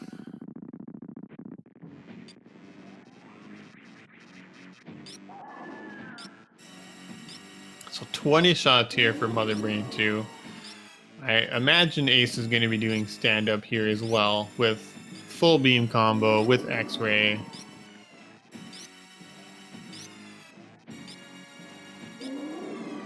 We'll see. Maybe he'll just choose to play it safe.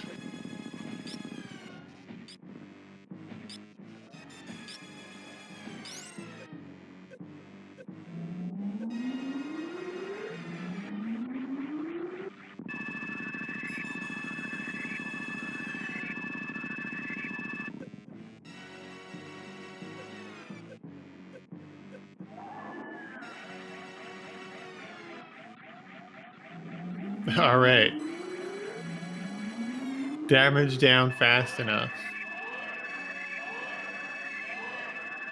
Okay, so to do the stand-up glitch, you need to have at least 7 E-tanks. Then you can stand up after Mother Brain fires the rainbow beam.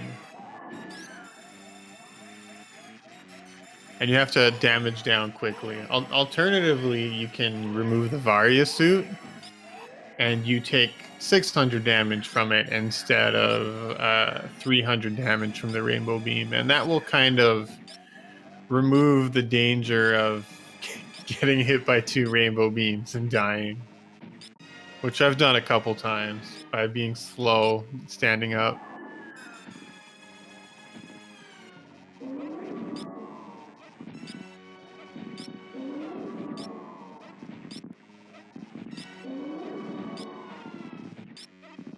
He is missing a couple of these shots.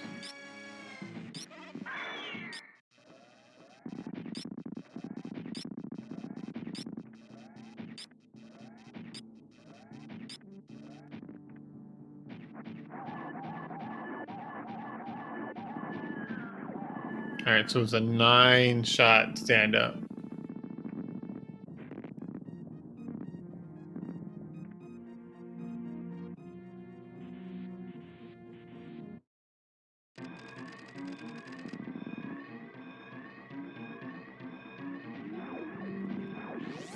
Going into the escape.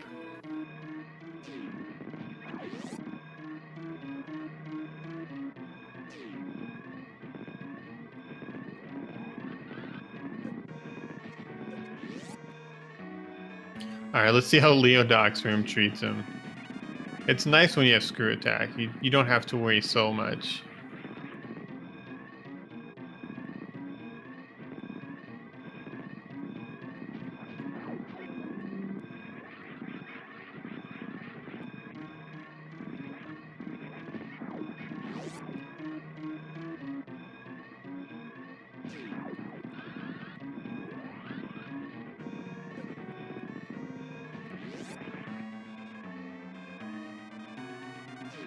It's a nice spark up through the climb. Village's Parlor.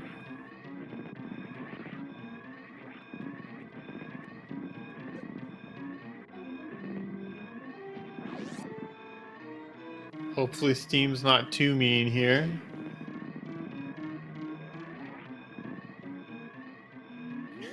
Crouch a little bit off of it, but GG. Get your GG's in chat for A0.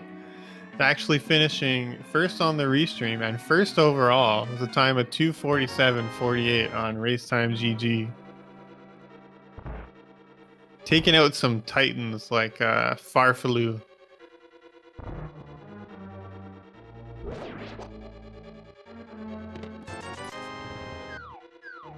That was really well run. So we'll see if we can get him in here for interview or not. In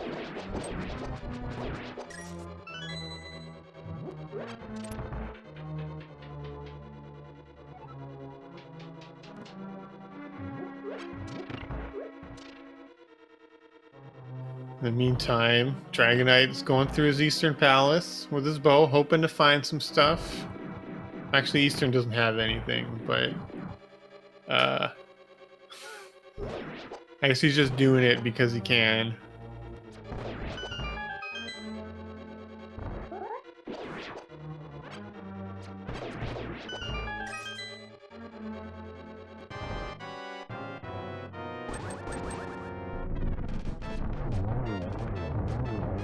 At least Armos will be pretty quick with these silver arrows. Get that map. And welcome, Ace. GG. Thanks. GG. That looked like it could have been a terrible seed, but it looked like you kind of decided to full clear Sphere 1, like before you went into the Dark World, and it seemed like it really paid off. Yeah, it was really awkward. There were a couple of awkward points in the seed, and I just had a bad loadout for like Village of Outcast area. You know, I had no hammer for so long, so I didn't want to leave an item in Thieves. No fire rod for Skull, no mirror to do like Smiths well, and like, so I tried to avoid that for as long as possible. I guess it paid out. I really wasn't sure how I felt during that. I'm a little surprised to have won a little bit too with some of the decisions, some of the things that happened, but I mean, just so many of the locations aren't great. I know on Restream specifically, Dragonite, he did go to Zora and he got his glove there, and then he kind of committed a bit too early to Aga and didn't go to Hobo for a long time to get his mitts. Yeah, I was actually thinking about it before I got my mitts at Zora, because Zora's kind of flowing out of the way, and it was like, well, maybe I can do it later with the mirror. Maybe I don't want to do that right now, but yeah, it kind of like I did it as like a dead end. Like, I don't know what to do next, so I'm going to do like a few checks that clearly dead end to give me like some thinking time, and it kind of changed everything, getting the mitts. Yeah, there was that, and then there was going to be maybe you would have went to Saha and went to Eastern, or maybe you would have just went to Aga. Yeah, I don't know. There's a couple things early, like the Saha Eastern play actually. Did Dragonite do that early to get the gravity suit? I felt like that was going to be a problem. He did not do that early. Okay. I think a lot of people ended up getting gravity very late. Just because, like, I mean, you had Dark World access, so people are just naturally going to put off Eastern Palace. And then there was a couple other things, like there was the boots up on the tablet and the fire rod on the other tablet, and then the mirror was in Ice Palace. And I think there's just a lot of potential for someone to get really trapped in this seed, and you managed to avoid that. Yeah, mostly. I mean, it was a lot of like back and forth in Link to the Past, like kind of like you said, like things are just kind of scattered all over the place. There's a lot of major items in Link to the Past, and they're just like not really easy or quick to get to. One but of the I didn't. things could have been, I know Dragonite still does not have the book, I think.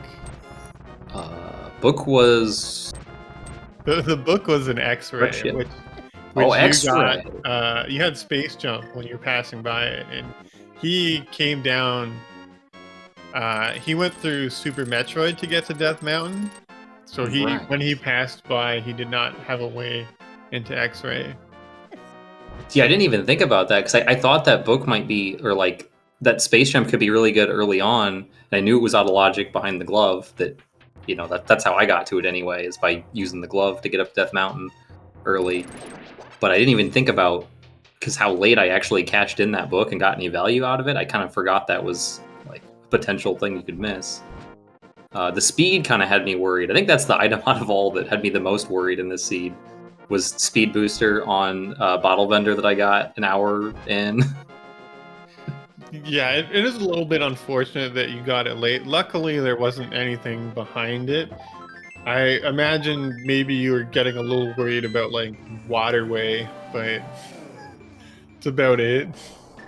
Yeah, I was worried at the time because I got it like pretty soon after doing the Bryn loop and leaving that behind. It was like I finished up Bryn Star and then went back to Zelda and got my speed booster immediately. It's like, well, I guess I'm not going to Waterway ever unless I'm losing very badly. I mean, that's kind of the attitude you have to take in a race, anyways, right? Yeah, You have to live by your decision. So if you skip a check, you can't just go back for it. for sure. Yeah, there's a good amount of like kind of either closing off like loose ends or like playing safe plays, like when you feel like you're in a good position, like kind of de-risk plays. I'm usually bad at those, but I think I did a couple of those kind of plays really well. Like when I did Eastern and Saha, made sense as like a way to de-risk those for having things, but also like maybe get use out of that green pendant that I figured not everybody would do early. You also managed to you were checking some things before you did Swamp too. Like you made sure to just clear like a bit more of the overworld, and that led you to the Fire Rod too, which let you go mode Swamp, which is actually pretty nice time save. Yeah, for sure. That was really fortunate. I'm glad I did it that way. But I mean, it made sense considering like I hadn't been to North Dark World Skull Woods yet, so I figured I could just kind of split the world in half and do another loop on the south and then another loop on the north if necessary after Swamp Palace. Because I was obviously intending on full clearing it if I didn't get the bow there. Yeah, I felt pretty good about this seed. This was really fun. It was a good one. I did most of the bosses in Link to the Past, I feel like, really badly, but I played SM really well, I think. And that helped out. Where did those swords come in that I see Dragonite has? So he got one from Pod, and the other one is at Catfish. Okay. So he got the Catfish one pretty early because he did Aga, and he just went up to Catfish, and then he did Pod before he had the mitts. He's just kind of running out of good locations, so he used the potion unlock to just get some keys and get everything. Gotcha. Yeah, that makes sense. I don't think I was ever going to pod in the seed, but I considered Catfish a couple times. Like after Hype Cave, I was thinking about it, but I didn't want to. I wanted to like at some point make a point to get back to like front of Hyrule Castle, and thinking I might have to do Aga still for that Quake, which was required at least. I guess that's good for Dragonite that's already done and it's required. Just he did it without boots. I kept talking about how you might go up to Catfish and be happy that you get that sword, and then you went to Lower Norfair. Yeah, I mean, I wasn't sure about after Hype Cave, and the other thing, like, I still don't know what the right play was for the order of things. I definitely did some of it wrong, but when I finally committed to Aga, like, I wanted to do. I had so many things, like with the boots that were open, like Bonkrok's King's Tomb. I had Graveyard Ledge and Catfish. Like, I wanted to do those. I wanted to do everything together, but like, it didn't make sense. I should have probably done Aga before Pyramid Ledge, because that was pretty silly of me. I forgot that Aga takes you to the pyramid somehow. So I did it from Dark World. but I figured I'd at least like maybe meme a little bit and do West Side Breeze to get to my Quake medallion, and just ignore the Dark World checks. Fair enough. I mean, it worked out for you. It did. It would not have if Graveyard Ledge had something, which is like the single worst location for me. That one's burned me more than probably any other spot in the game. So I just hate it. Yeah, I mean, it's always kind of like that. Sometimes, like, Agina burns you, or Ice Rod Cave, or... Yeah, in this case, it was Hobo for Dragonite, or Graveyard Ledge. And that's burned me several times.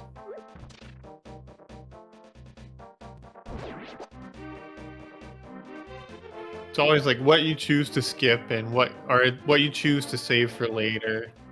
Like if you just route it, like it's fine to save Graveyard Ledge for a North Dark World loop towards like Catfish. It makes a lot of sense.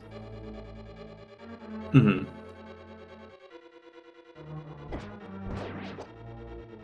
Sometimes it's just about getting lucky that the route you choose happens to be the good one.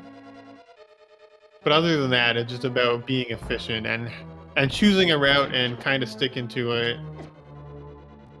Yeah, I think I also, I mean, part of it's luck and getting items that help, but I also think I was not sure if it was the right decision to like when to go to SM and like what to do there first with, you know, only 5 power bombs, but Morph was so early. It's like you can make a play and try to do early SM, especially like you could even do like early wreck ship, you know, like 3 tanks and no movement, and you know if you strike something big there, that could be huge. But I'm glad I waited on that. I got my space jump and it made things a lot smoother, especially like sky missiles and stuff. Like having to do that without movement is just the worst. Yeah, that without space jump does sound...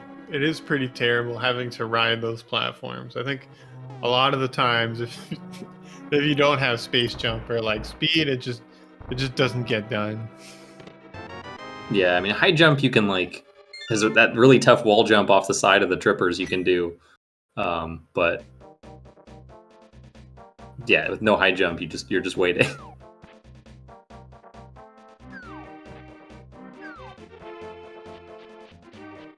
Dragonite's still gonna be looking for that book for a while, unfortunately.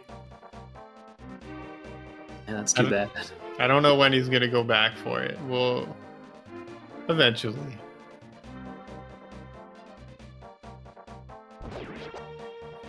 The seed did look like a lot of fun, as long as you didn't get caught in something like here, where you skipped something important like Hobo. I mean, I can kind of understand skipping Hobo. It's nicer to, if you could pick it up later with Mirror or something. I always like doing that, but it's kind of just hoping too much sometimes. Like, you can't always do everything in a perfect route, and in this case, that's true, where if you wait for Bo to go to Eastern, then you're going to have a really, really bad time in this seed. Right, yeah, that's a good point. You kind of have to like pick what you're gonna try and wait on for those efficiency plays and hope it doesn't burn you. Or find a way to like fix it if it does burn you. Like my gravity suit felt kind of bad, but it really didn't hurt that much, I guess. Like it for a second felt bad, but it's like, well, I still did everything pretty efficient, other than like having those low health concerns, like up Red Tower into Wreck Ship. I had to take some things safe and refill up the ship, but like... Yeah, you were at like 30 health going into beta power bombs.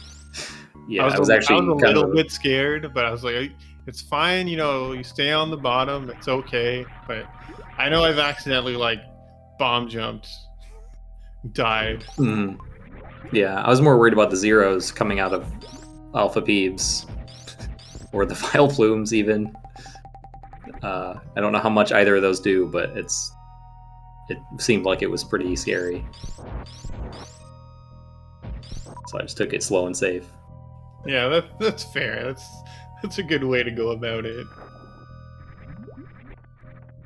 Dragonite is back into Super Metroid now, so maybe he'll find the book. He's doing Shack Tool first, who you also went and visited.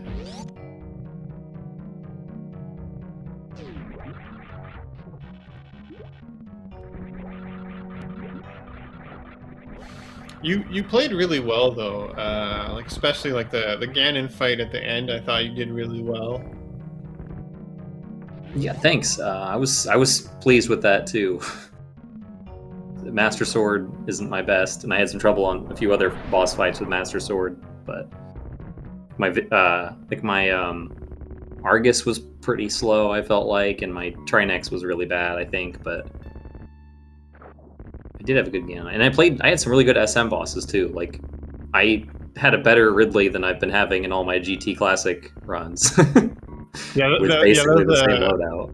It was a very well done Ridley with the full beam, and Ridley behaved fairly well. You were able to get your shots in; they weren't really getting blocked by his tail.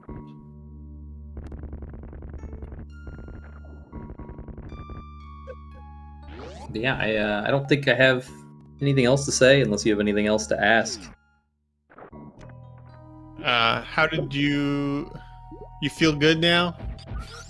Yeah. All right, Yeah. I'm glad. It was a fun one to watch. Thank you so much for just agreeing to be on the restream, and GG's again on taking first overall, taking out some big names today. Yeah, no problem. Thanks for commentary. Thanks for whoever tracked, and everybody for watching. It is appreciated. These are always fun. I haven't been doing as many lately as I used to, but I'm probably going to get back into it. They're a lot of fun. Yeah, I agree. All right. Thanks a lot. Have yourself a good night. No problem. You too.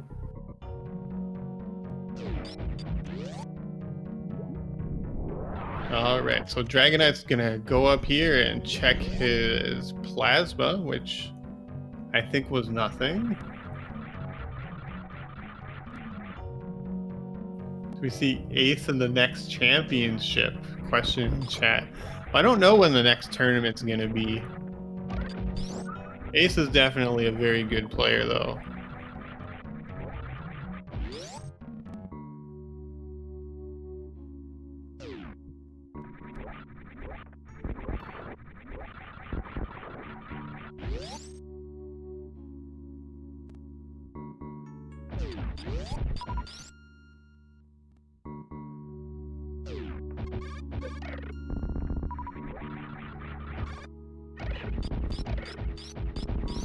Taking out these plasma pirates. Getting the 5 arrow capacity. Alright, that's what that was.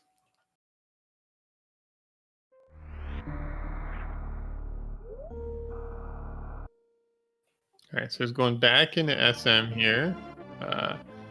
Let's see, what items, what locations does he still have in Super Metroid? I know he's still got X-Ray, but I'm wondering if he'd forgotten anything else.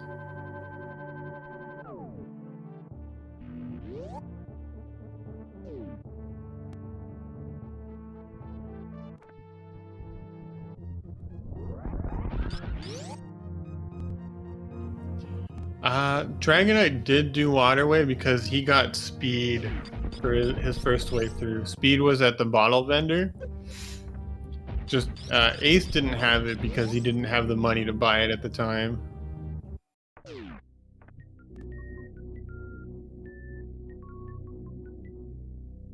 I don't remember what was at Waterway, but it was nothing. So let me think.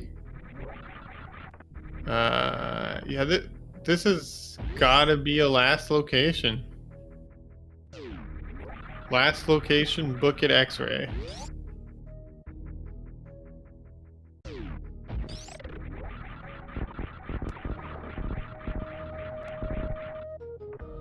Right, who comes in first is always a bit of a gamble, but it's always at the top you always have like the same few people, or almost always.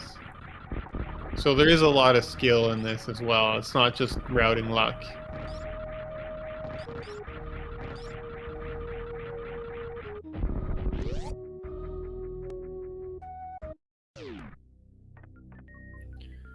Like some of it here's the book. It's just kind of an annoying progression item to get there.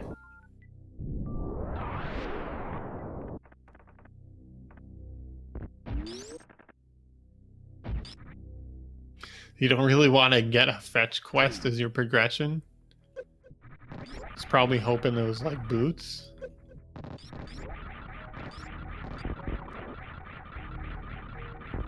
But yeah, like there is some luck with the routing, but mostly it's about choosing an efficient route.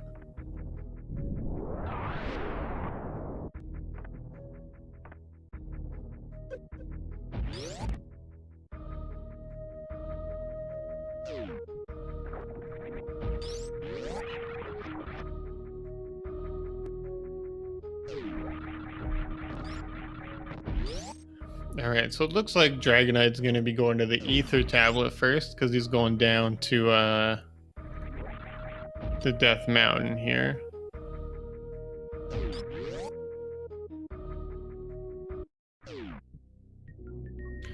Let's see, he gets boots here, so that would give him minor access. It's probably better if he gets minor access first.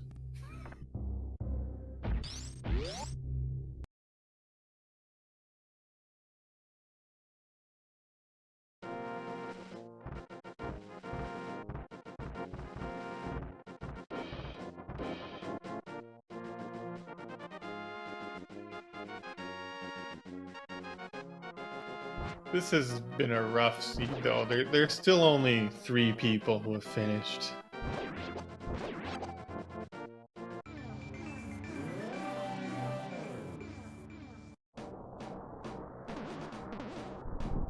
Nobody is finished in 20 minutes. It's a hard seed.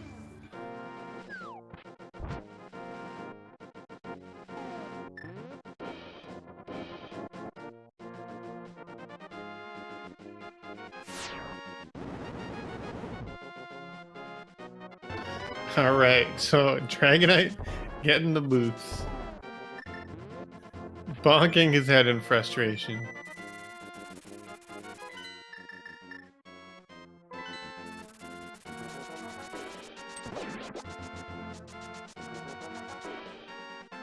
Oh, he's gonna grab that mushroom as well, it looks like. Oh, these red guides.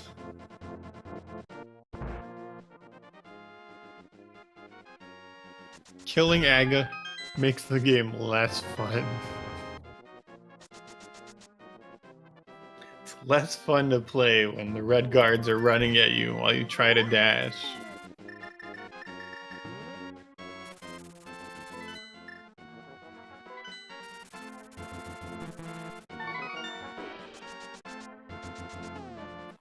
So to turn in the mushroom, you actually have to wait for the duck to be off screen. That's why you got that no good item sound before.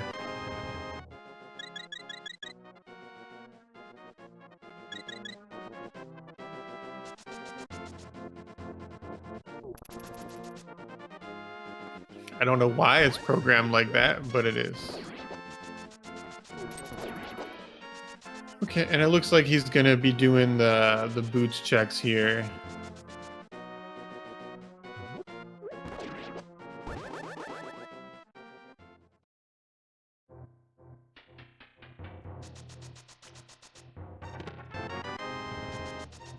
There he gets his Spazer. Surely he wanted that. So he'll be doing Bonk Rocks, and then he'll be getting his Quake. And then I guess he'll go over to finish Meyer, I imagine.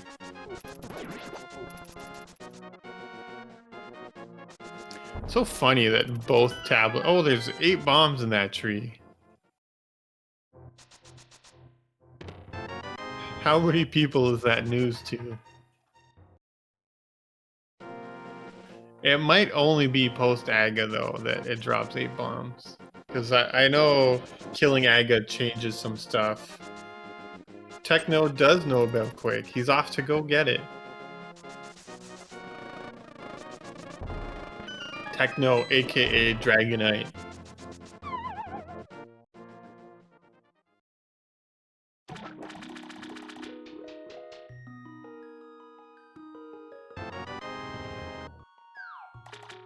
He does still need that fire rod though, which, I mean, it shouldn't take him that much longer to get to it. He's running out of locations.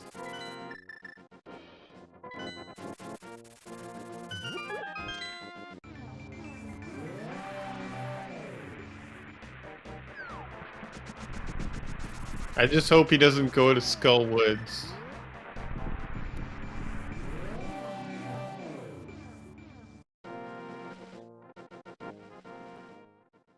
Fire Rod is on the Bombos tablet, so we'll see when he goes for that. He already found some progression off the book. I think he already checked the front of Skullwood, so I guess there's Graveyard Ledge that he could still go check.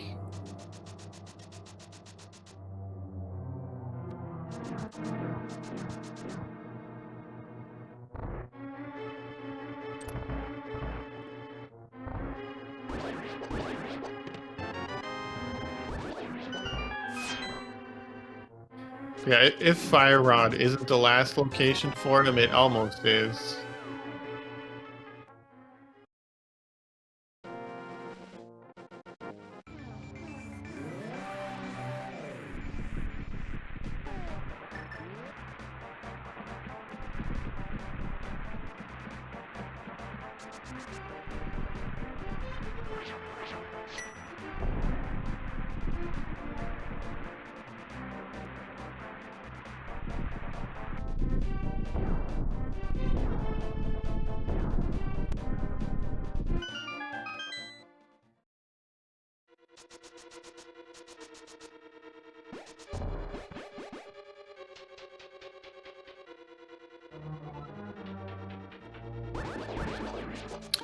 TR is not a pendant, it is the final crystal. The pendants were Desert, Pod, and Skull Woods.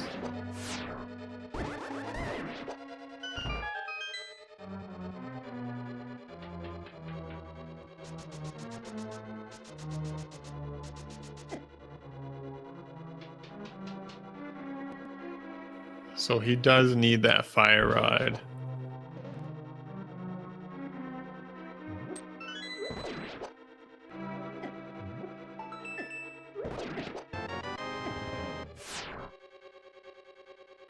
Oh yeah, it didn't get updated, I guess.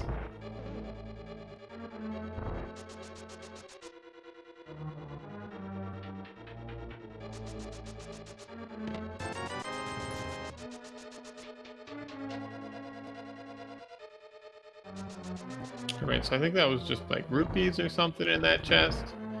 Remember, the big key is in the vanilla big key chest here.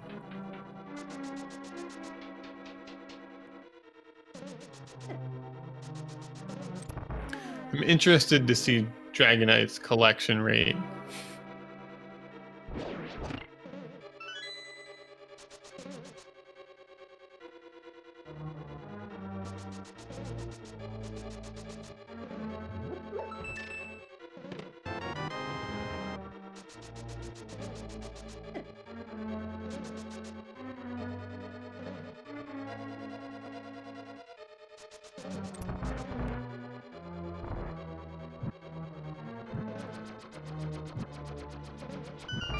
Right, there are a lot of items to fit in a small amount of screen space, so it makes sense it's not that easy to see. Alright, so Dragonite knows what the key means, goes to collect his big key.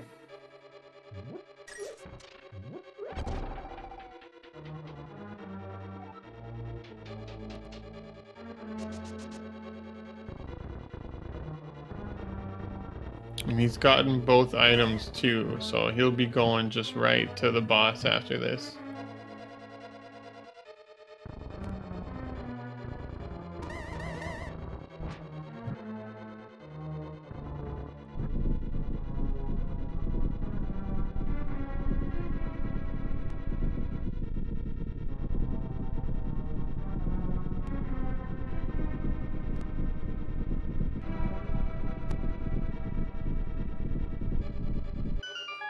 I always find these seeds rough to play, especially when they start getting long. It's easy to start losing focus. It's a bit easier to just talk about it, though.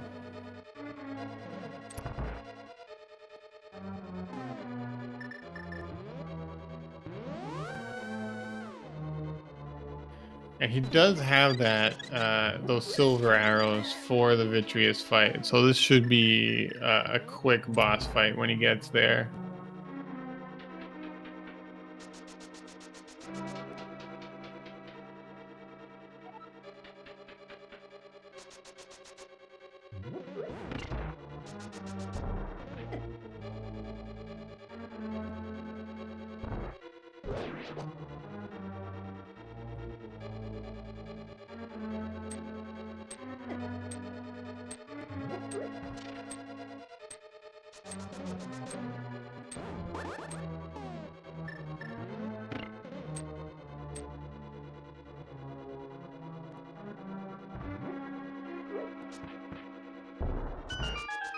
Remembered to hit the switch.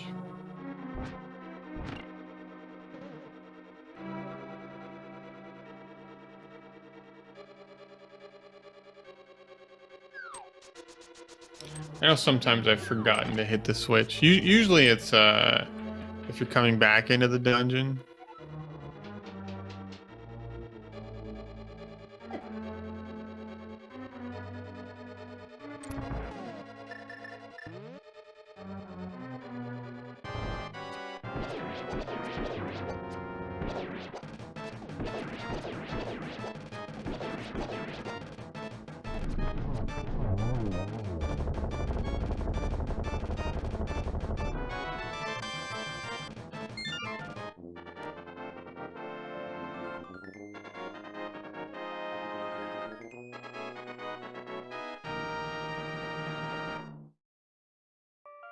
Right, we already know where the big key is, so there isn't really a guessing game. I mean, you can try to guess what route Dragonite's gonna do.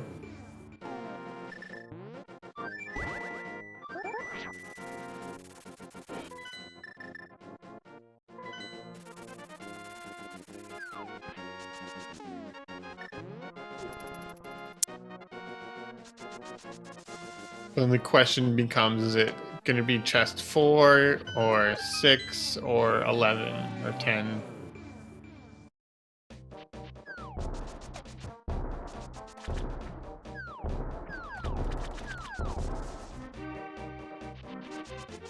Here we go. Here it comes, chat. Here comes the go mode.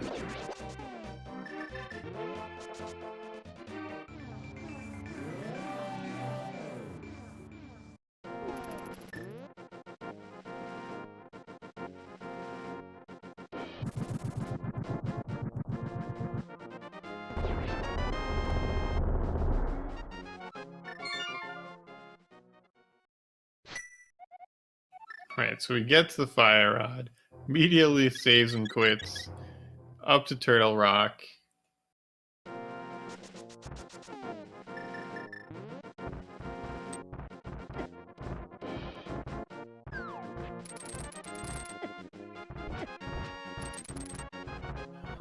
Most players, I think, choose to do Mother Brain last, because it's easy to save and quit into Super Metroid after killing Ganon.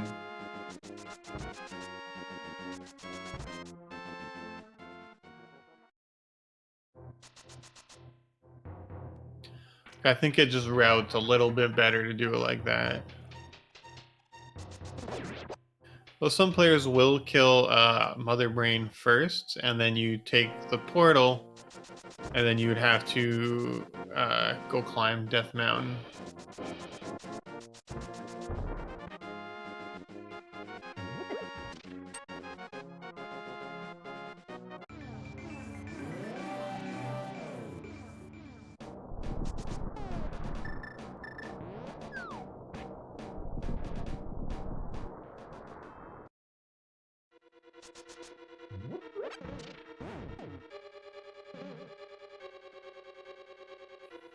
Usually by the time you're in GT, you don't need too much more stuff for Mother Brain, but it can happen.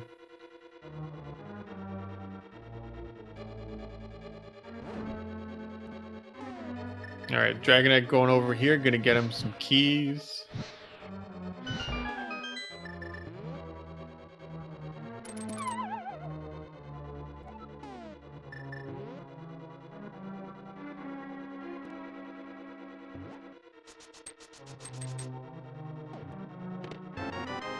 Just using the hook, just using the cape to get through these rollers.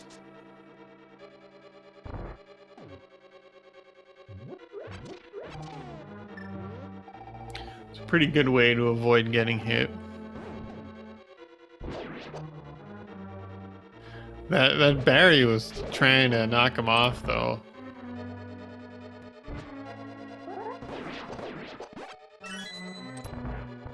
It's a good spin attack to take out the pokey.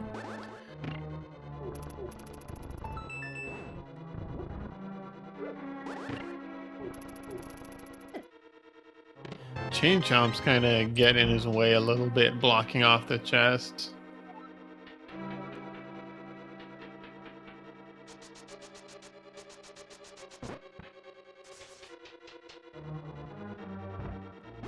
Luckily, he has some good mail by this point, so it's not so dangerous.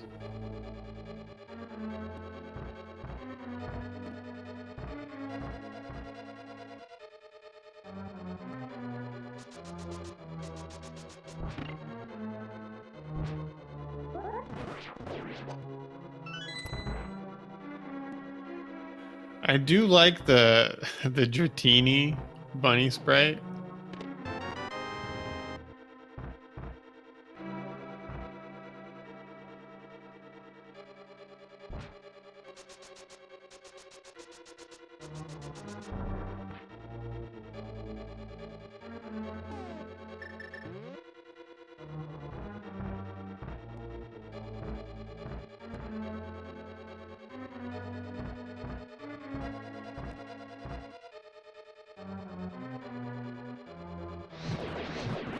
Just choosing to use the fire rod here on these pokies.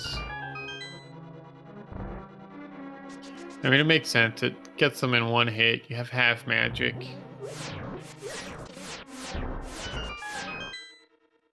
It should be faster than trying to go for spin attacks, unless they, I think there's like one RNG where you can hit both of them with a spin attack.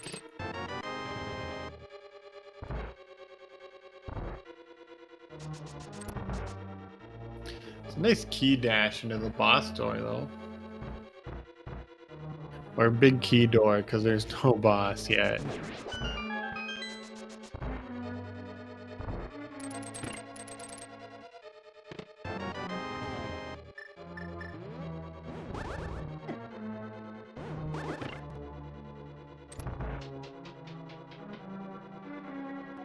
Taking a hit on the roller, but he's fine. And if he's not comfortable, there's a couple hearts and stuff over here as well, or there's some anti-fairies you can powder too, going towards Trinex.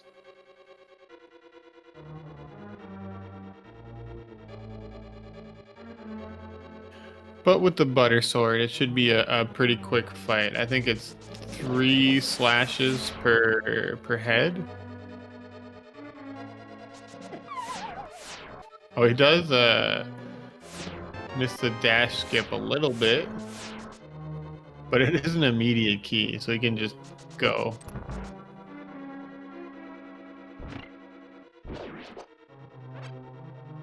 So there's a question about key sanity in chat. So key sanity essentially mixes up all the dungeon items as well with all of the regular items. So there would be all the small keys, all the big keys, all the maps and compasses are mixed with the regular things instead of being only in their dungeons.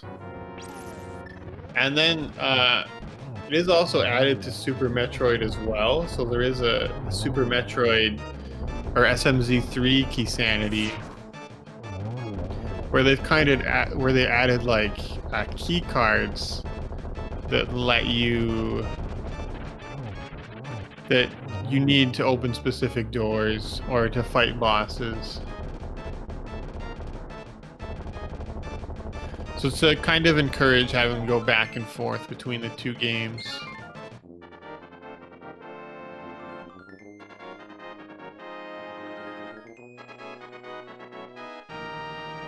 Oh, the compasses are removed in SMZ3. You know, I don't think I noticed because I never think about the compasses at all. But that makes a lot of sense.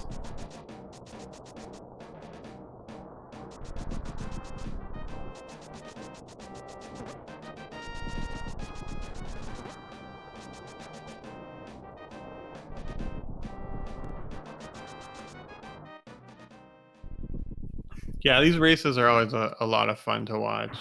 SMZ3 or SMZ3 Key Sanity or just regular Link to the Past or Super Metroid Randomizer as well. They're all really great races. They're all pretty entertaining.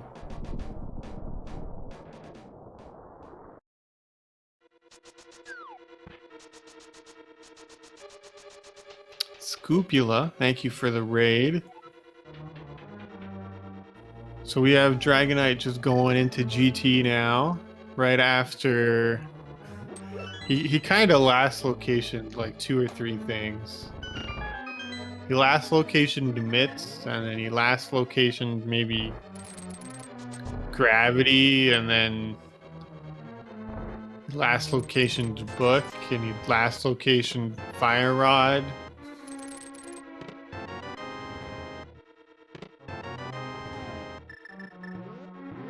It's close, close, Scoop. It was 4. It was just 4 for Dragonite. Gotta count the torch. The torch is an item location, even if you don't collect it. Silver Arrow's making quick work of these mimics. Ooh, does take a fireball there, but manages to weave the second one into the Silver Arrow.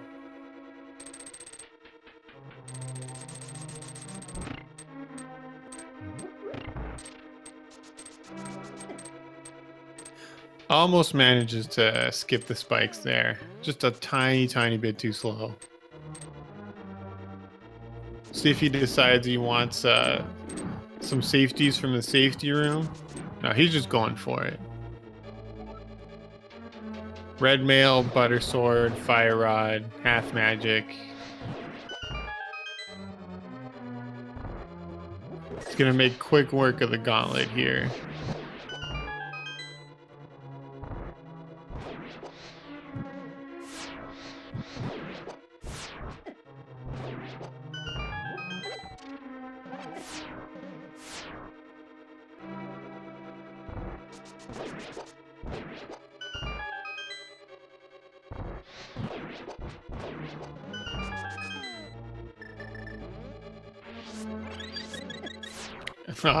Almost.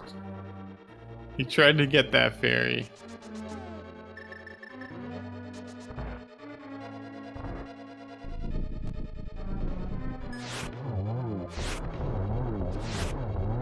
It's tricky to get that on ice, but he does manage to get a very nice one cycle on Lanmo 2 there with the silvers.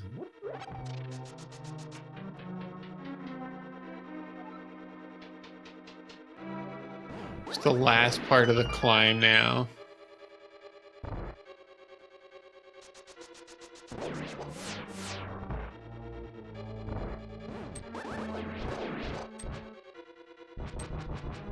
Oh, that last Wizrobe kind of trolling him a little bit.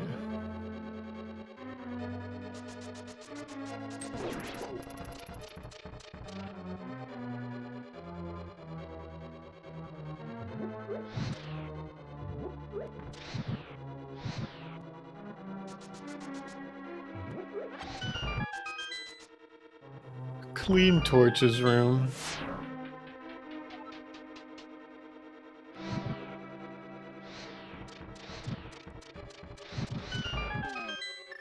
fine. He didn't need that extra fire rod shot anyway. But he's just skipping those chests because I think he has everything he needs. Although we do know morph ball bombs are in this one chest here. Let's see if he picks it up because he's right by it.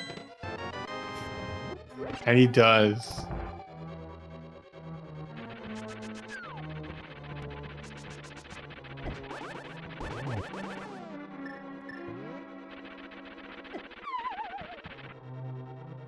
Oh, Dragonite also getting bullied by Moldorm today.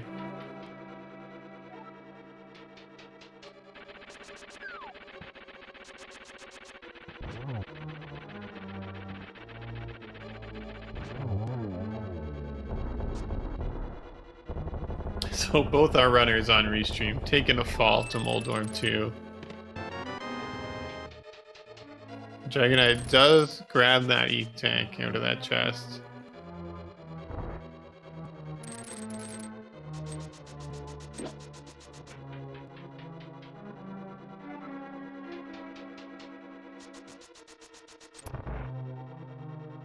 Yeah, I'm just so curious about what Dragonite's collection rate is going to be.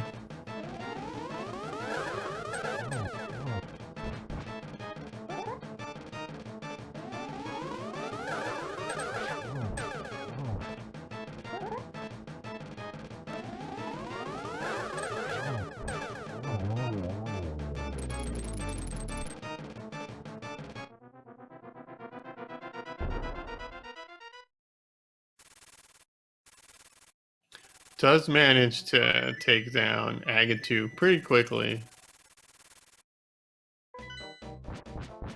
And then with half magic on Ganon, it shouldn't be too big of a deal.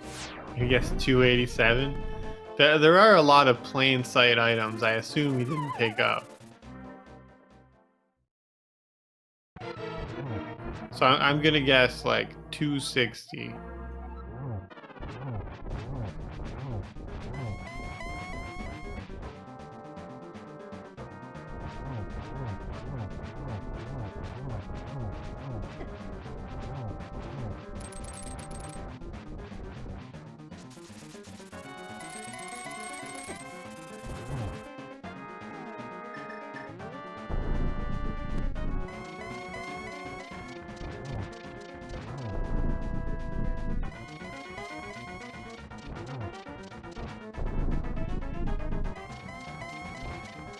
Yeah, you see how much better the butter sword is for this. How few slashes you need to make to be able to before you can hurt Ganon. It's like 6 per phase instead of 12. Got a nice double there. This one's gonna have to be a single because of his position.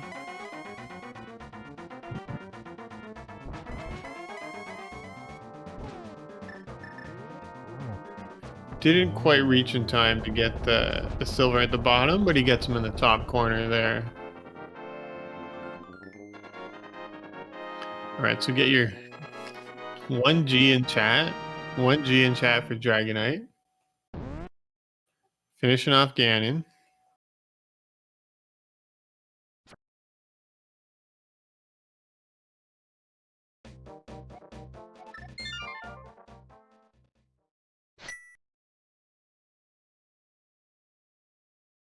Alright, and now he's saved and quit, and he's into Super Metroid.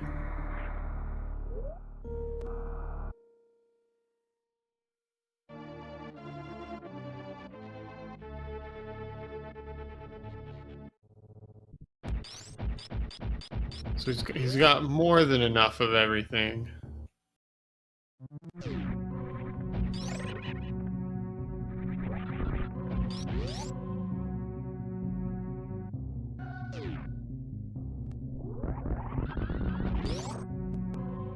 Just chooses to run through everything and then shoot the door open.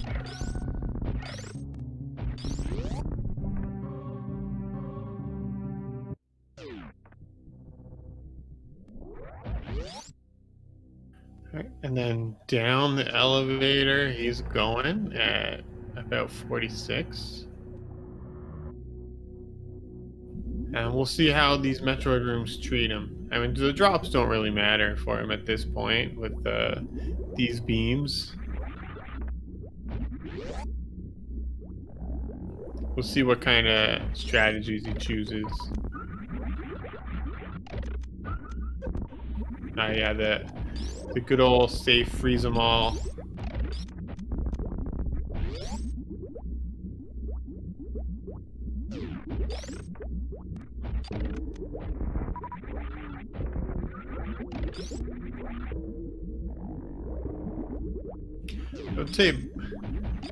I would say most runners can't do baby skip very consistently.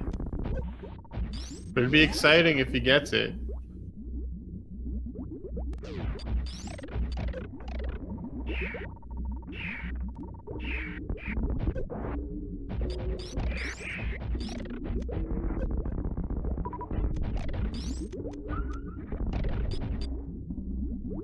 Does get through his Metroid room, so he's going just past these Turian side hoppers. All right, so he's damaging down. All right, so he took off his suit so that the baby will drain him a lot faster.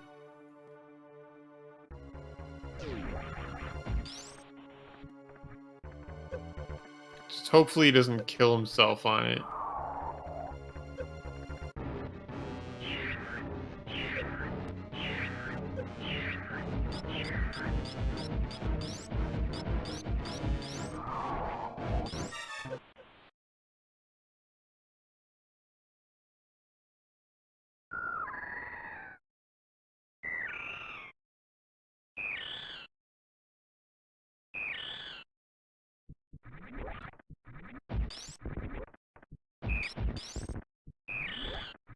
We'll see if he goes for a Zeb skip or not, or if he just decides to blow up all the Zebs. With this ammo, it's really up to him. Zeb skip is, of course, a little bit faster.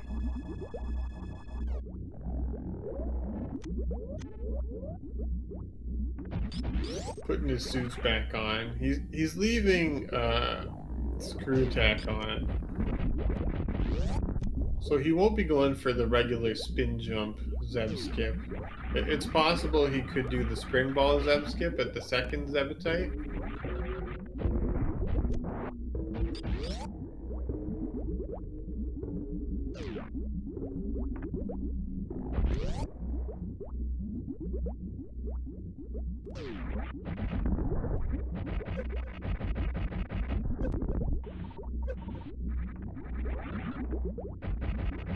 Looks like he's just opting to blow all of them up, though.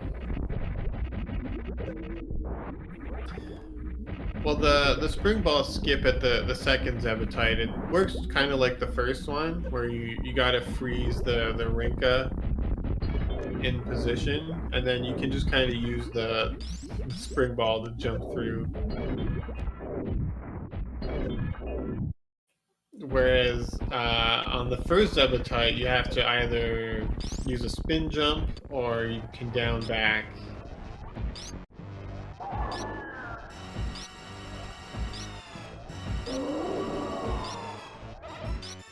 Going into this Mother Brain 2 fight. Should make quick work of her with this fully charged beam. I think he's purposefully taken some damage here, just to damage down faster.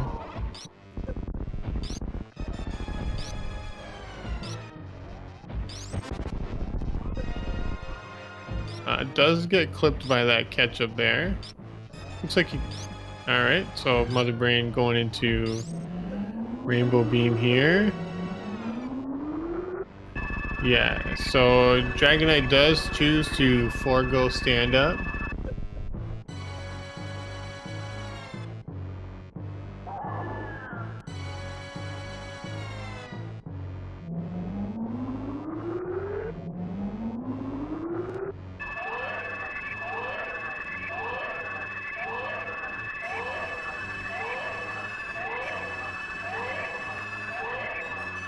Oh yeah, there's just questions in chat about the Zeb skip and YouTube videos. But yeah, there's a ton of of tutorials and information about Super Metroid stuff.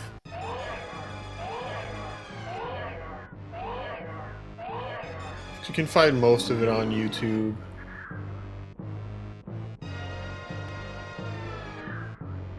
If you're ever interested in running the game, it's all very useful to know.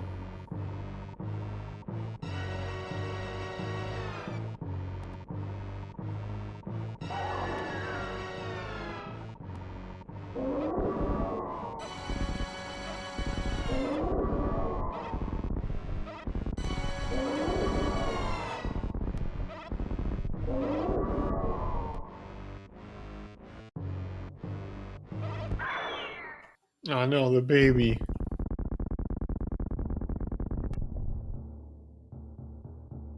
It did its best.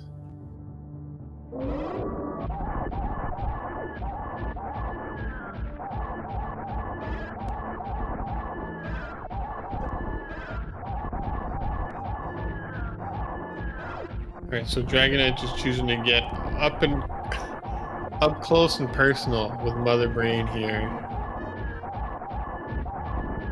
Trying to get 3 or 4 shots in per jump. Does take her down. It's going to be going into the escape.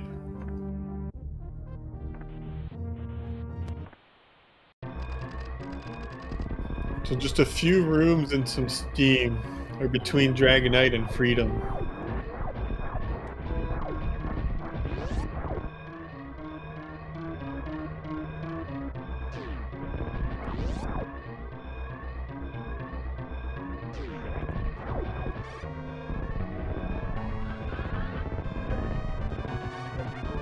Nice spark up in this room.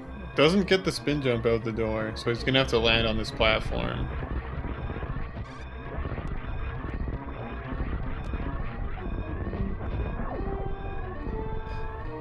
It's nice having screw attack in this room. It kind of makes things a lot more comfy. It does snipe that pirate on the way down, but there is still this guy on this platform. He just ignores him. See, does he shoot these pirates? Ah, he didn't shoot them.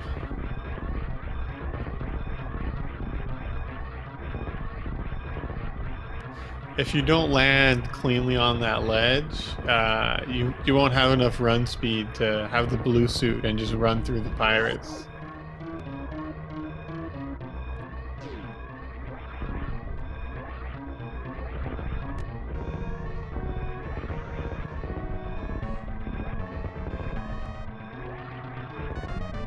Getting up through Parlor, nice and safe. Neither runner today saved the animals. Gets into the ship. GG's in chat for Technolink, finishing an official time of 3:46.06. So second on the restream. It's good for 14th place overall. So first we had Ace Zero, then PP Chan, Apathy Duck, Farfaloo, Tony T Young, Blindation, Hydropower, Vinter, Scoopula, the Saban, Chimo, Toe, Little Leadin Hearts, and now Dragonite or Technolink.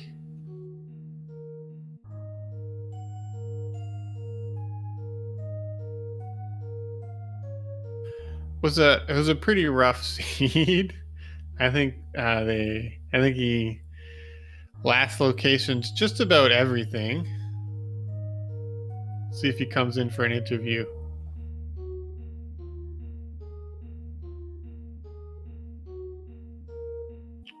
Welcome, Dragonite. So, about that book. The last location book? Yeah. What about it? If only I had like a spoiler log so I could have read where the book was, but no. Yeah. The difference there is Ace he like fake flippered the hobo and had a glove, and he walked up to Death Mountain and he got space jump. and then he went up Red Tower and just got the book like, I don't know, it was like 15, 20 minutes into the seed. Oh yeah, yeah. If you get that early, then you can combine the boots check on Ether with doing Hera, and also completely skipping Eastern all the way until I finally found Gravity. I was kind of miffed. I think a lot of people probably skipped out on Eastern. There were like more dense checks you could do. Like, oh, we have all this Dark World access, so it makes a lot of sense to put it off. I mean, it makes sense too to just try to clear out your Sphere 1 locations, but sometimes there's progression in Eastern. And sometimes there's not, right? Yeah. Sometimes you get burned see. real bad. Usually it doesn't end up this bad, but I mean, there was an option where you don't have to double dip Eastern, but I think it's a much worse option. Yeah, exactly. It's just you found the morph ball so early. You had the bombs. I only had 5 power bombs, so I didn't want to do the Brinstar loop first. So I immediately went down Red Tower, and because you went down Red Tower, you're never getting back to X-ray. And that was kind of my last. Yeah, at that point it was Shack Tool, Plasma. Well, you saw it, and then of course Red Tower. So that's how it is. And my Metroid gameplay felt really off when I dropped down in Gauntlet, for instance. I got kind of I actually misjudged the tile, so I fell down the left side. Good thing the cane was on the left side, but still. I just thought you had a really good memory and that you had peaked it earlier. And I was like, wow, he's so brave going down the left side to get the cane. I never trust myself. Yes, that's how it is. And then finding out that I could have done Ridley with both Gravity and Varia and Plasma combination just all adds up. And you're like, I could have finished this so long ago. But yeah, last location Fire Rod, last location Boots. Well, technically it wasn't last location anymore the moment you actually found the book. But regardless. I think a lot of people had some trouble with the seed. Like there was the 3 finishers near the top, and then everybody else much further behind. Yeah, it was kind of telling how that went down. You can definitely see like the groups of people when they find the items, especially with the first 3. Then you have the second batch of 3, and another batch of 3 with the 22s, and then all around 40 as well. Probably also all last located book. So, but rando is gonna rando, and this actually makes it fun because in a way you're looking for things and eventually you'll find them. But yeah, it's fun. Good on you for keeping with it. It's a pretty rough seed. yeah, I was getting a bit sick during the seed, so I was kind of glad that I had Shack Tool to take a quick walk to shake it off. But yeah, it was a seed. We know who isn't allowed to roll anymore. And when I saw Ace finish at 249 and I was so far away from go mode, I was like, I must have missed something. And well, then again, Ace is really good at this game. Yeah, he's really good at it. He did like his route was a bit more fortunate, but he had also he moved very well in Super Metroid. He moved very well in A Link to the Past. Mm-hmm. Yeah, he's really good at the game. I am, but it was fun regardless. And of course, thank you for commentating, Simo. I'm not sure if you were you joined by someone else during the race, or was it all you? It was just me for 3 hours. Well, then thanks, Simo, for doing the commentary, and of course the tracker, who also had to keep an eye on both of the players. All right, thanks. Thank you for agreeing to be on Restream. Like, we always need people to be on it for it to be entertaining. We can't just put nothing, unfortunately. So we do need volunteers to be Restreamed. But yeah, thank you so much. Is there anything else you want to add? Not really. It's thanks, of course, to SpeedGaming for hosting this, and well, see you next mission. All right, perfect. See you next mission. Have a good night. All right, everybody, make sure to follow our runners, follow our trackers and commentators and everybody working behind the scenes. Follow SpeedGaming 1 through 5 or 6 or all their foreign language channels.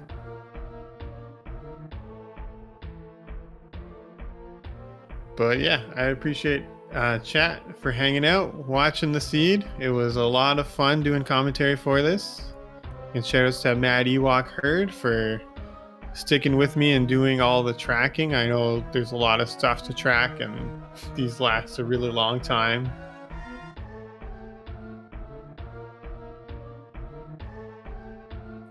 All right, so I guess that's everything. Everybody have a good night and see you next mission.